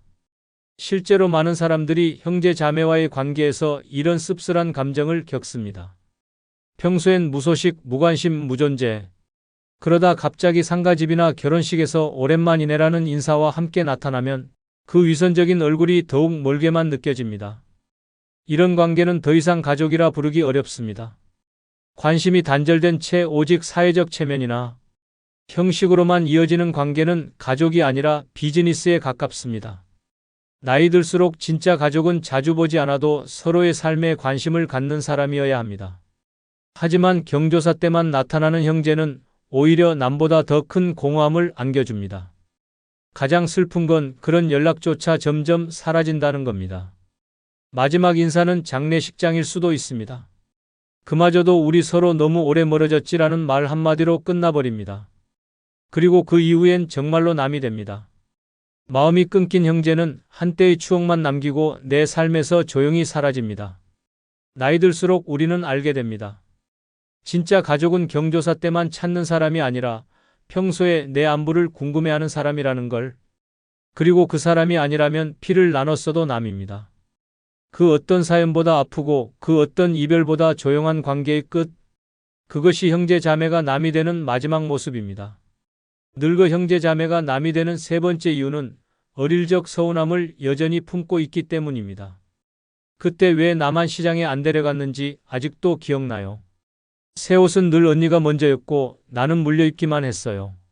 엄마가 아플 때 언니는 자고 있었고 난 밤새 물수건 갈았어요. 이게 무슨 유치한 감정이냐고요? 아닙니다. 어릴 적 서운함은 절대 사라지지 않습니다. 사소해 보이는 기억일수록 더 오래 남아 마음속을 찌릅니다. 그리고 그 감정은 나이 들어 형제 자매를 만날 때마다 조용히 올라옵니다. 겉으로는 웃고 있지만 속으론 여전히 그때의 서러움을 끌어안고 있는 것입니다. 형제 사이가 어릴 땐 자연스러웠습니다. 하지만 각자 다른 방식으로 사랑받고 각자 다른 위치에서 성장하며 쌓인 감정은 결코 똑같지 않았습니다. 특히 마지는 책임감과 부담감, 막내는 응석과 자유, 중간은 소외감이라는 고정된 틀이 형성됩니다. 이런 차별 아닌 차별이 반복되면 마음속에 나는 늘 덜 사랑받았다는 인식이 자리 잡습니다. 그리고 이 감정은 성인이 된 이후에도 형제를 대할 때 무의식적으로 영향을 줍니다. 대구 수성구에 사는 75세 김혜순 씨는 세 자매 중 둘째입니다. 평생을 조용히 살아온 그녀는 큰 언니와 말도 섞지 않은 지 15년이 넘었습니다. 그 계기는 명절 상차림을 준비하던 중에 언니가 아무렇지 않게 던진 한마디였습니다. 넌 어릴 때도 늘 조용했잖아. 엄마한테 딱히 혼난 기억도 없지? 그 순간 김 씨는 심장이 덜컥 내려앉았습니다. 평생 끌어안고 있었던 감정이 바로 그 말에서 무너졌기 때문입니다. 그녀는 어릴 적부터 항상 중간이었습니다. 큰언니는 장녀라는 이유로 가족의 기대를 한몸에 받았고 막내는 귀엽다는 이유로 항상 사랑을 받았습니다. 반면 그녀는 늘 눈치를 보며 중간을 지켜야 했고 무엇 하나 마음대로 해본 기억이 없었습니다. 친구들과 소풍 갈 때도 언니는 돈을 받고 막내는 도시락을 싸갔지만 자신은 내가 알아서 해라는 말을 들었습니다. 김 씨는 그 서운함을 수십 년간 마음에 묻고 살았습니다. 하지만 그날 언니가 던진 한마디에 모든 게 터졌습니다. 넌 사랑받는 게 뭔지 몰라. 그래서 그렇게 된 거야. 말을 내뱉고 김 씨는 그 자리를 박차고 나왔습니다. 이후로는 명절 초대도 받지 않고 언니의 안부 전화도 받지 않습니다. 지금도 김 씨는 말합니다. 사람은 나이 들어도 안 변해요. 어릴 때 누가 날 아프게 했는지, 누가 날 외면했는지 그건 죽을 때까지 기억납니다. 그 말 속엔 억울함과 서운함이 뒤섞여 있었습니다. 김 씨에게 형제는 가족이 아닌 감정을 되새김질하게 만드는 잊고 싶은 관계가 되어버린 것입니다. 이처럼 형제 사이에 남아있는 오래된 감정은 쉽게 없어지지 않습니다. 특히 그 감정이 서운함일 경우 겉으론 아무 일 없는 듯 보여도 속으로는 계속 골마갑니다. 어릴 적 차별받았다는 기억, 부모가 누구를 더 아꼈다는 의심, 형제가 내 마음을 몰라줬던 순간들이 하나둘 되살아납니다. 그렇게 형제는 지금의 말보다 과거의 감정으로 판단되는 존재가 됩니다. 무엇보다 무서운 건 그 감정이 쌓이기만 하고 풀리지는 않는다는 점입니다. 나이 들수록 대화는 줄고 감정 표현은 더 어려워집니다. 결국 한마디 사과도 없이 오해를 안고 관계는 끊어집니다. 그리고 그 이별은 슬프기보다 차라리 후련합니다. 이제는 더 이상 상처받지 않아도 된다는 해방감이 따릅니다. 형제자매는 나를 가장 오래 본 사람이지만 그만큼 나를 가장 깊이 다치게 할 수 있는 사람입니다. 그 관계를 유지하려면 과거의 감정을 끌어안고 사는 것이 아니라 그 감정을 인정하고 조심하는 태도가 필요합니다. 하지만 대부분은 그걸 외면합니다. 그리고 결국 서로를 피하고 서로를 잊고 서로를 남처럼 대하게 됩니다. 나이 들수록 형제 자매가 남이 되는 건 단지 지금의 일이 쌓여서가 아닙니다. 오히려 어린 시절 내내 꾹꾹 눌러왔던 감정이 나이 들수록 더 자주, 더 깊게 올라오기 때문입니다. 그 감정을 풀지 못하고 살아온 사람들에겐 형제라는 존재가 결국 남보다 더 불편한 관계로 남을 수밖에 없습니다. 그리고 그 이별은 조용하지만 영원합니다. 늙어 형제 자매가 남이 되는 네 번째 이유는 노후 생활이 경제적 비교의 대상이 될 때 관계가 감정 아닌 숫자로 무너지기 때문입니다. 형네는 해외여행 다닌다며? 너희는 연금 많이 나오잖아. 그렇게 좋은 데서 살면 명절에 선물 하나쯤 더 할 수 있잖아? 처음엔 농담이었습니다. 하지만 그 말 속엔 뾰족한 칼날이 숨어 있습니다. 노후의 삶이 잘 사는 사람과 간신히 버티는 사람으로 나뉘기 시작하면 형제자매는 서로에게 위로가 아닌 불편한 거울이 됩니다. 만나면 괜히 위축되고 말 한마디에도 자존심이 흔들립니다. 부동산, 연금, 자식의 직업, 병원비 걱정까지 모두가 비교의 대상이 되고 그 비교가 마음의 벽을 세웁니다. 특히 60대를 넘어서면 삶은 더 분명히 갈립니다. 공무원 연금이나 퇴직금이 넉넉한 형제는 한 달에 2번 골프 치러 나가고 생활형 알바로 겨우 버티는 형제는 교통비 아끼려고 약국도 걸어갑니다. 그런 상황에서 우리 와이프는 이번에 안마의자 바꿨어 같은 말은 상대에게 수치심과 허탈함을 안깁니다. 아무리 형제라도 경제적 차이는 마음을 멀게 만듭니다. 감정이 아니라 숫자가 거리를 결정짓기 때문입니다. 실제로 전라남도 순천에 사는 76세 안재근 씨는 2살 위 형과의 관계를 끊은 지 6년이 지났습니다. 두 사람은 어릴 적부터 친구처럼 지냈고 청년기엔 함께 자취하며 서로의 삶을 응원하던 사이였습니다. 그러나 은퇴 후 모든 게 바뀌었습니다. 형은 공기업에 다니다가 정년 퇴직하며 공무원 연금에 가까운 수준의 월급여를 받았고 안 씨는 자영업 실패로 퇴직금도 없이 65세까지 일하다 겨우 국민연금으로 생계를 이어가고 있었습니다. 차이는 모임에서부터 드러났습니다. 형은 언제나 좋은 옷을 입고 왔고 요즘 골프장에서 바람 쐬니 허리도 안 아프더라며 건강 자랑을 했습니다. 안 씨는 웃으며 들었지만 속은 끓어올랐습니다. 대화의 끝은 늘 요즘 연금도 쥐꼬리라 생활이 빠듯해라는 안 씨의 말, 그리고 그래도 형제끼리 뭔가 도우며 살자는 형의 말이었습니다. 그 말은 늘 부담이었고 빚진 기분이 들었습니다. 결정적인 사건은 명절 때 일어났습니다. 형이 가족 모임에서 아들 이야기를 꺼내며 이렇게 말했습니다. 우리 애는 이번에 벤츠 뽑았대. 그런데 재근이 내 아들은 요즘 뭐해? 그 순간 안 씨는 수저를 내려놓았습니다. 가슴이 찢어지는 기분이었습니다. 그의 아들은 회사를 다녀 구조조정을 당한 후 3년째 백수였고 우울증 약을 복용 중이었습니다. 그걸 알면서도 아니 알기에 일부러 꺼낸 말 같았습니다. 그날 이후 안 씨는 모든 가족 모임을 끊었습니다. 전화도 받지 않았고 형에게 이제 각자의 삶에 집중하자는 문자를 보낸 뒤 차단했습니다. 지금은 조카 결혼식에도 가지 않고 고모 제사도 따로 지냅니다. 형이 날 깎아내렸다는 느낌 아직도 생생합니다. 피는 섞였지만 마음은 다르다는 걸 그날 확실히 알았어요. 이처럼 노후에 드러나는 경제적 격차는 형제 사이의 감정을 잠식합니다. 누구는 여유롭게 요양병원을 고르고 누구는 통장 잔고 보며 진료일을 미룹니다. 그때 너도 조금만 일찍 준비했으면 좋았을 텐데라는 말 한마디는 평생 쌓아온 형제애를 무너뜨립니다. 형제자매는 돈을 나누지 않더라도 감정을 나눌 수 있어야 합니다. 하지만 노년의 삶은 그마저도 어렵습니다. 돈은 말에 태도를 입히고 시선의 위계를 만듭니다. 부러움이 질투가 되고 위로가 오지랖이 됩니다. 결국 같은 피를 나눈 사람이 세상에서 가장 불편한 존재가 됩니다. 나이 들수록 우리는 돈이 곧 자존심이라는 걸 알게 됩니다. 그리고 형제는 그 자존심을 가장 쉽게 건드리는 사람입니다. 비교당하는 순간 말없이 무너집니다. 경제력이 다르면 삶이 다르고 삶이 다르면 감정도 함께 멀어집니다. 그렇게 형제 자매는 가장 오래된 타인이 됩니다. 피는 섞였지만 마음은 이미 남입니다. 늙어 형제 자매가 남이 되는 5번째 이유는 같은 뱃속에서 태어났어도 살아온 방식과 가치관이 너무 다를 때입니다. 그 얘기를 형이 그렇게 받아들일 줄은 몰랐어요. 그 말을 듣고는 이 사람하고는 대화 그만해야겠다 싶었습니다. 어릴 땐 똑같은 장난감 갖고 놀고 같은 밥상에 둘러앉아 웃었던 사이였습니다. 하지만 시간이 흐르고 각자 다른 세상을 살다 보면 형제라고 해도 생각은 완전히 달라집니다. 아니, 오히려 형제이기 때문에 더 충격이 큽니다. 같은 부모 밑에서 자란 사람이 이렇게까지 나와 다를 수 있나? 이질감이 들고 그 다름이 견딜 수 없는 벽이 되는 순간 형제는 남이 됩니다. 가치관의 차이는 사소한 말에서 시작됩니다.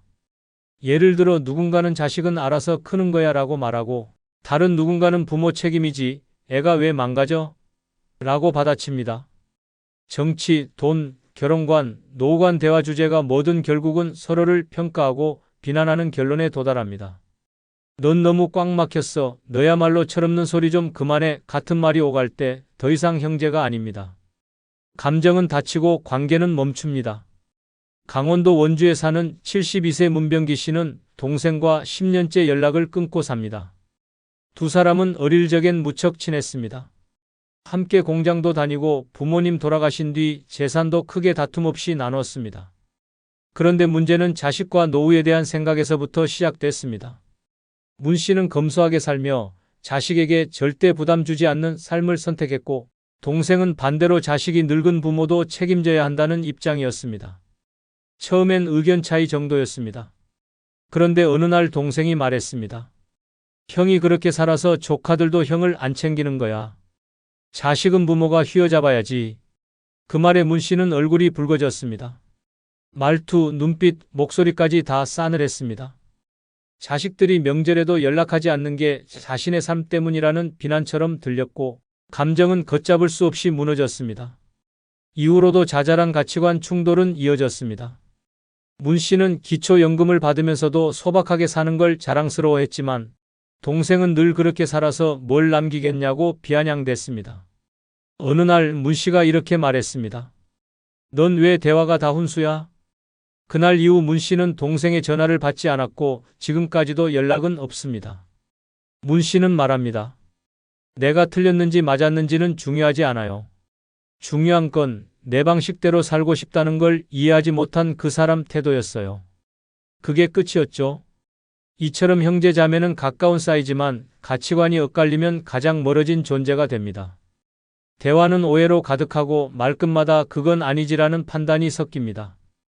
피를 나눴다는 이유로 마음까지 같을 거라 기대하지만 오히려 피가 섞였기에 그 다름은 더 크게 다가옵니다. 다른 사람에게는 넘길 수 있는 말도 형제에게는 배신처럼 느껴집니다.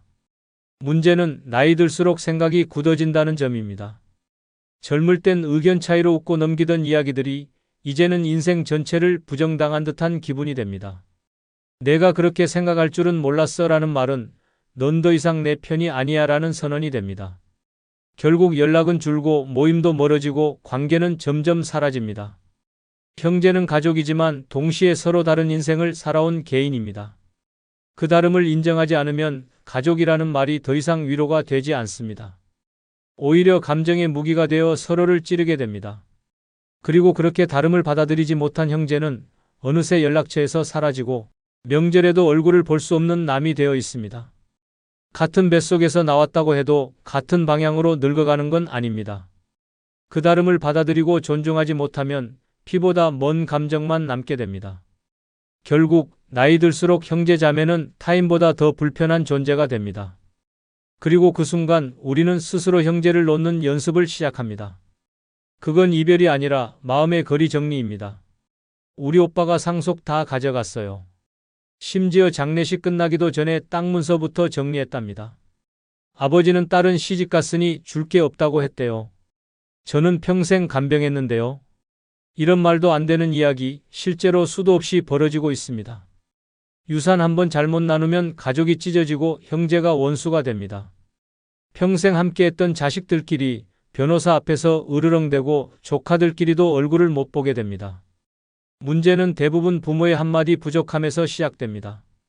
이번 영상은 바로 부모의 잘못된 유산 분배로 집안이 풍비박산.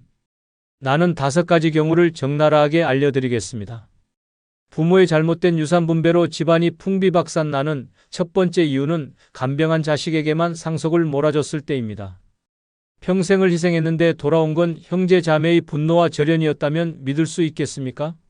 치매 말기까지 부모를 돌본 자식에게 전 재산을 몰아주자 다른 형제들이 상복을 벗기도 전에 소송장을 들이밀었습니다.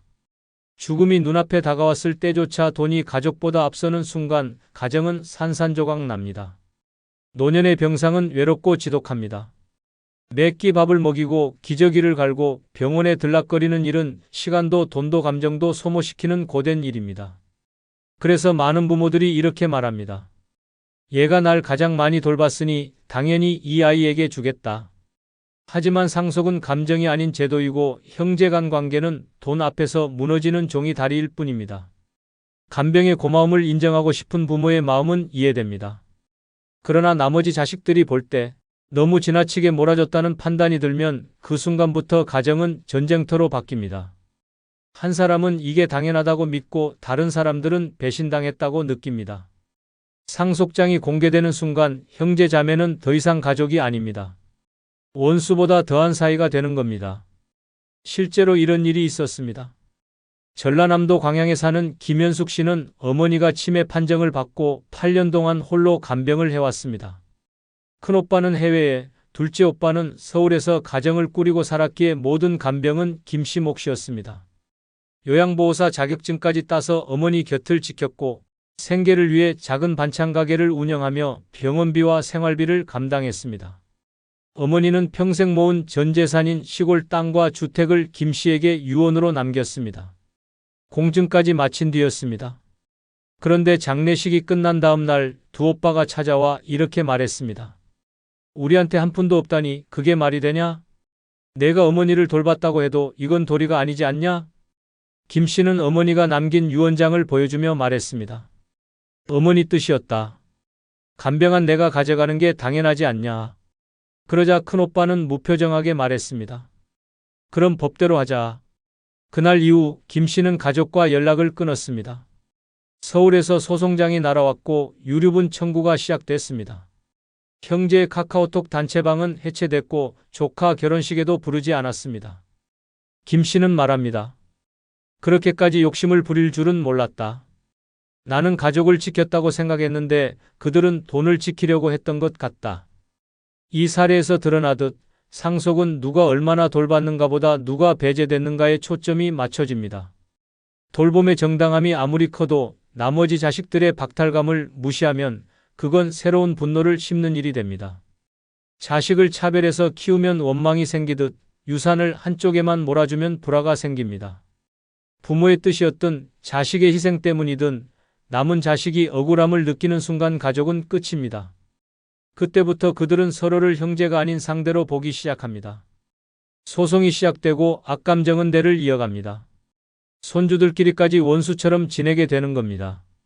상속은 공평하게 하되 돌봄에 대한 보상은 생전에 따로 주는 방식이 가장 현명합니다. 예를 들어 간병을 해준 자식에게는 매달 용돈이나 명예 이전으로 실질적인 도움을 주되 유산 자체는 객관적인 기준으로 나누는 겁니다. 그렇게 해야 억울함이 사라지고 가족 간의 신뢰도 유지됩니다. 가정을 지키려 했던 부모의 선택이 오히려 가정을 박살내는 도화선이 되는 경우가 적지 않습니다.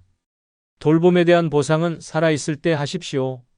죽은 뒤에 몰아주는 상속은 선물이 아니라 폭탄입니다. 부모의 잘못된 유산 분배로 집안이 풍비박산. 나는 두 번째 이유는 가족회의 한 번 없이 혼자 일방적으로 유언장을 작성했을 때입니다. 자식들 몰래 유언장을 쓴 부모, 남긴 건 평생 쌓아온 재산이 아니라 형제의 분열과 분노였습니다. 아무 말 없이 혼자 판단하고 혼자 정리하고 혼자 남긴 결정. 그 종이 한 장이 가정을 산산조각 냈습니다.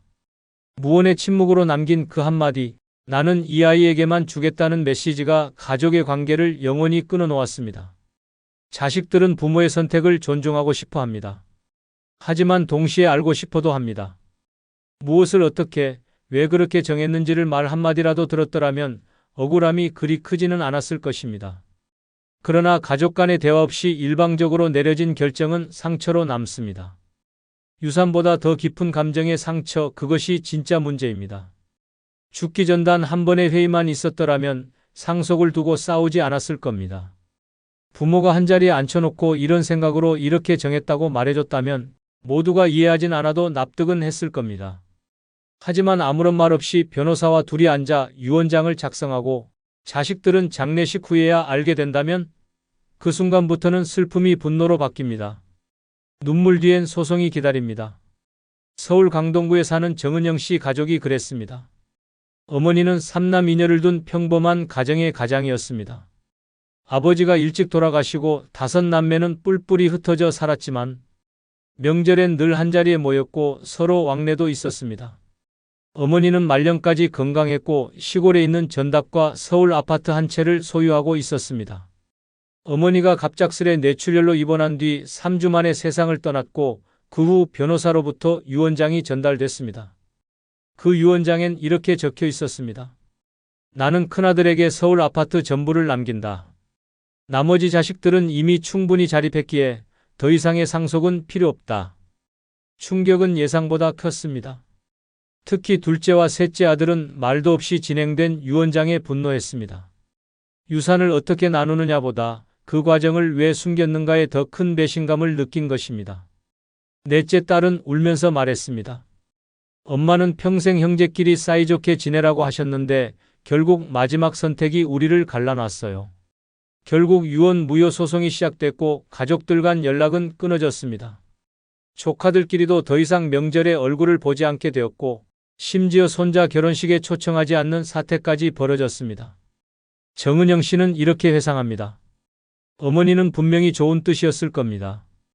큰오빠가 부모님 모셨으니 그에 대한 보상이라고 생각하셨겠죠. 하지만 그 뜻을 미리 한마디만 했더라면 이렇게까지 되진 않았을 겁니다. 사람은 재산 때문에 분노하는 게 아닙니다.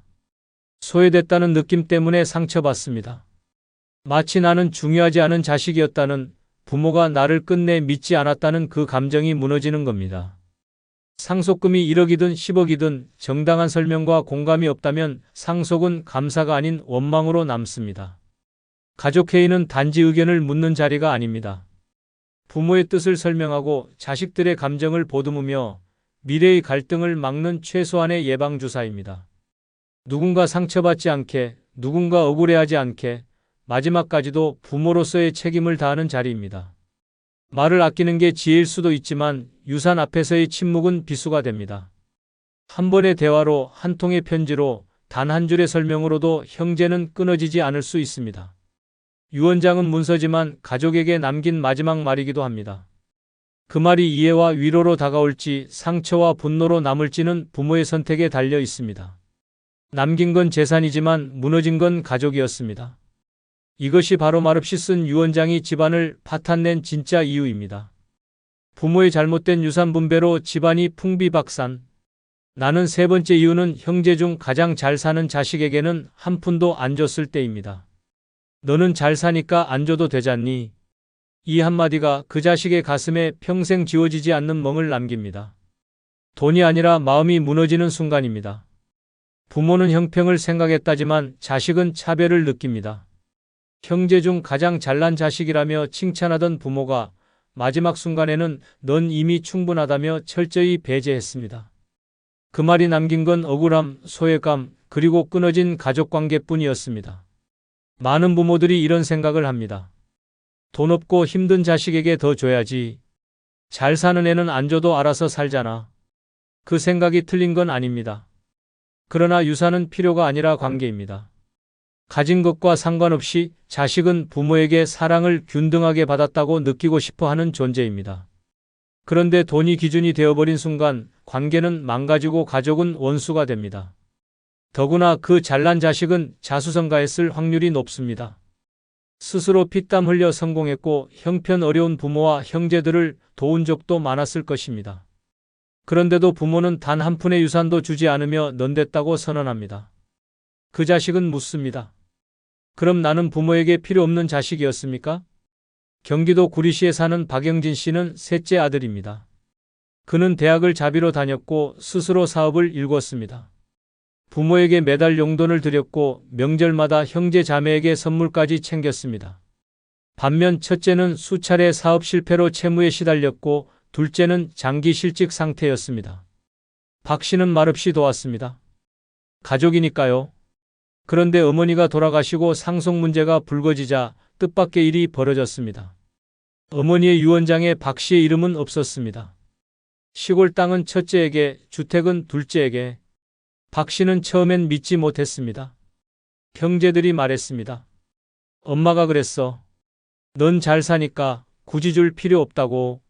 그 순간 박 씨는 웃으며 말했습니다. 그래. 나는 필요 없는 자식이었구나. 형제들은 그래도 내가 낫지 않냐며 오히려 위로하려 했지만 박 씨는 조용히 손절을 선언했습니다. 이후 명절에도 얼굴을 보이지 않았고 부모 제사도 따로 지냈습니다. 형제들은 뒤늦게 연락을 시도했지만 돌아온 건 차가운 문자 한 통이었습니다. 더 이상 가족이라 생각하지 마십시오. 이 사건 이후 형제는 서로 연락을 끊었습니다. 조카 결혼식에도 부모 제사에도 박 씨는 나타나지 않았습니다. 수십 년을 함께한 가족이 단 하나의 유산 분배로 산산조각이 난 것입니다. 박 씨는 이렇게 말합니다. 돈이 문제가 아니었습니다.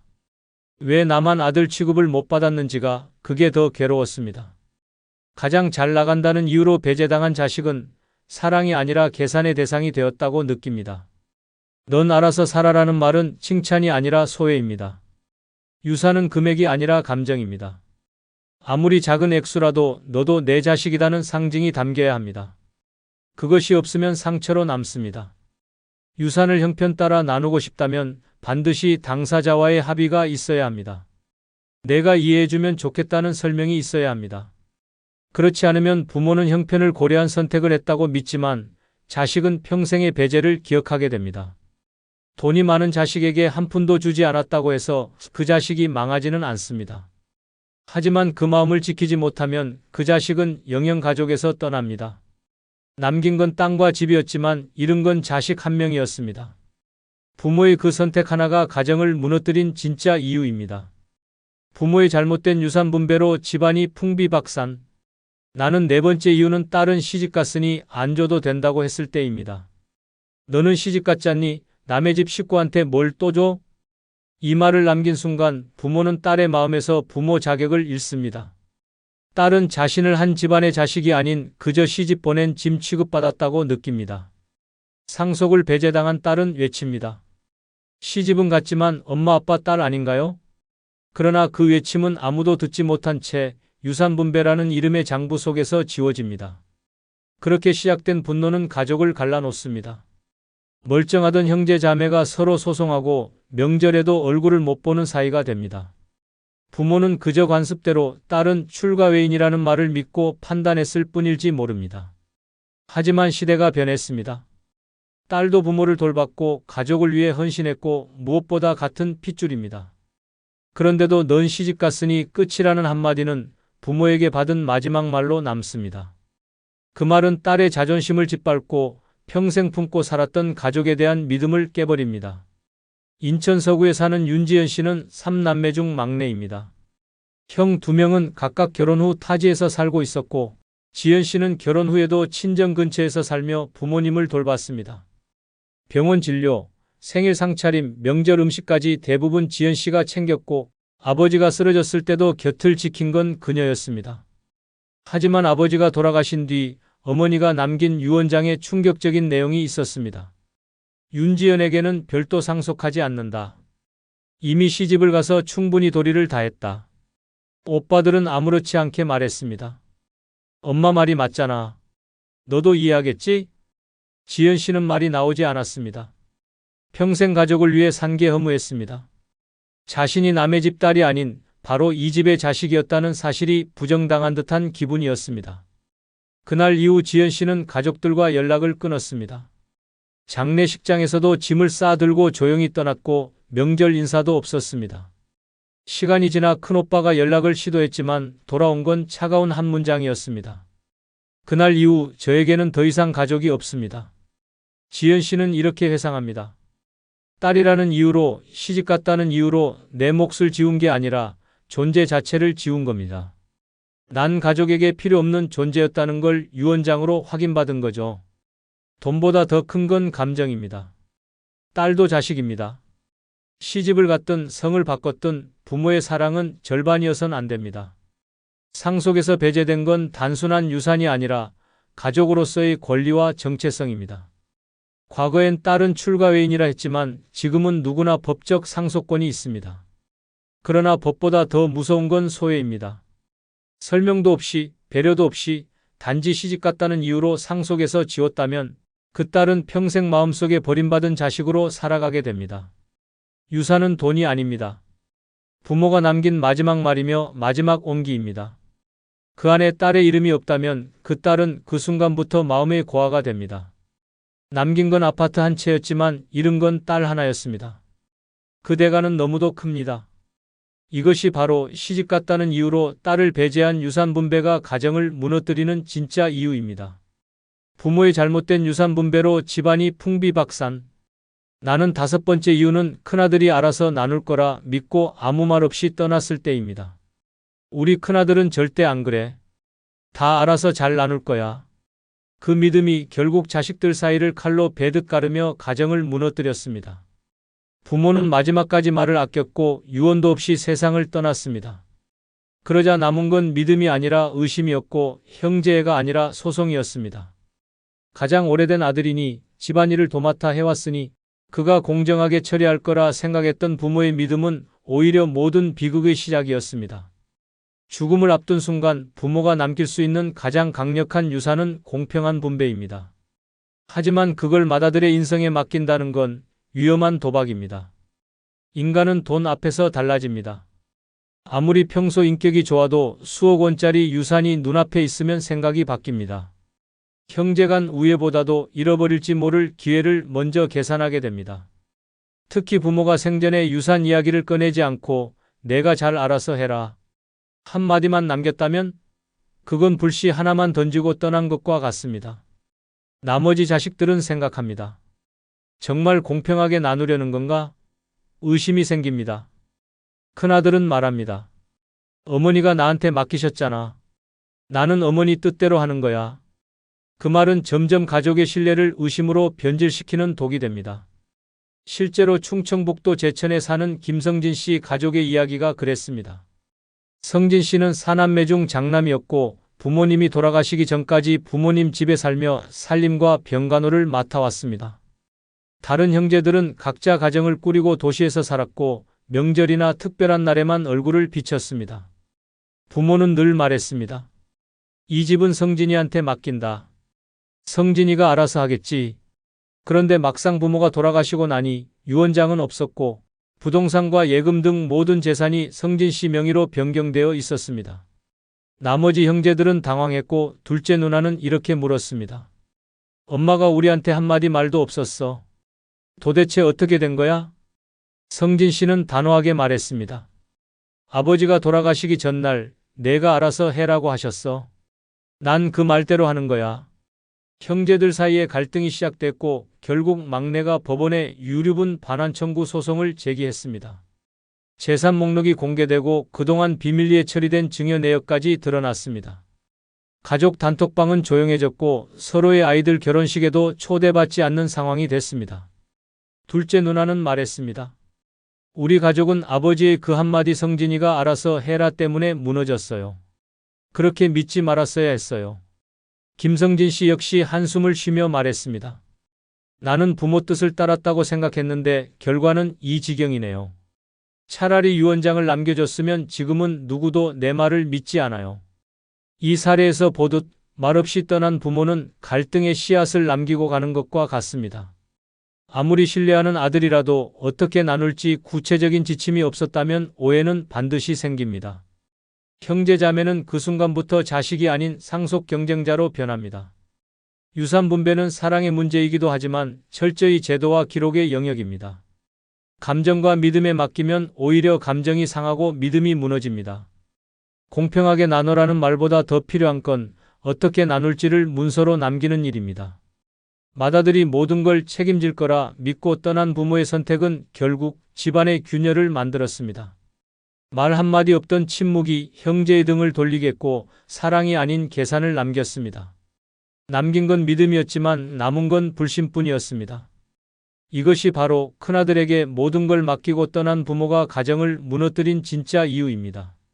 가족은 하루아침에 무너지지 않습니다.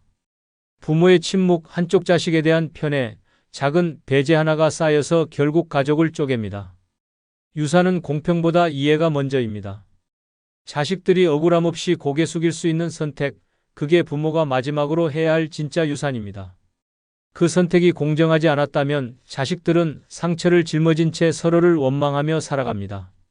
부모의 잘못된 처신은 부모가 죽은 후 자식들을 적으로 만드는 가장 잔인한 유산이 됩니다.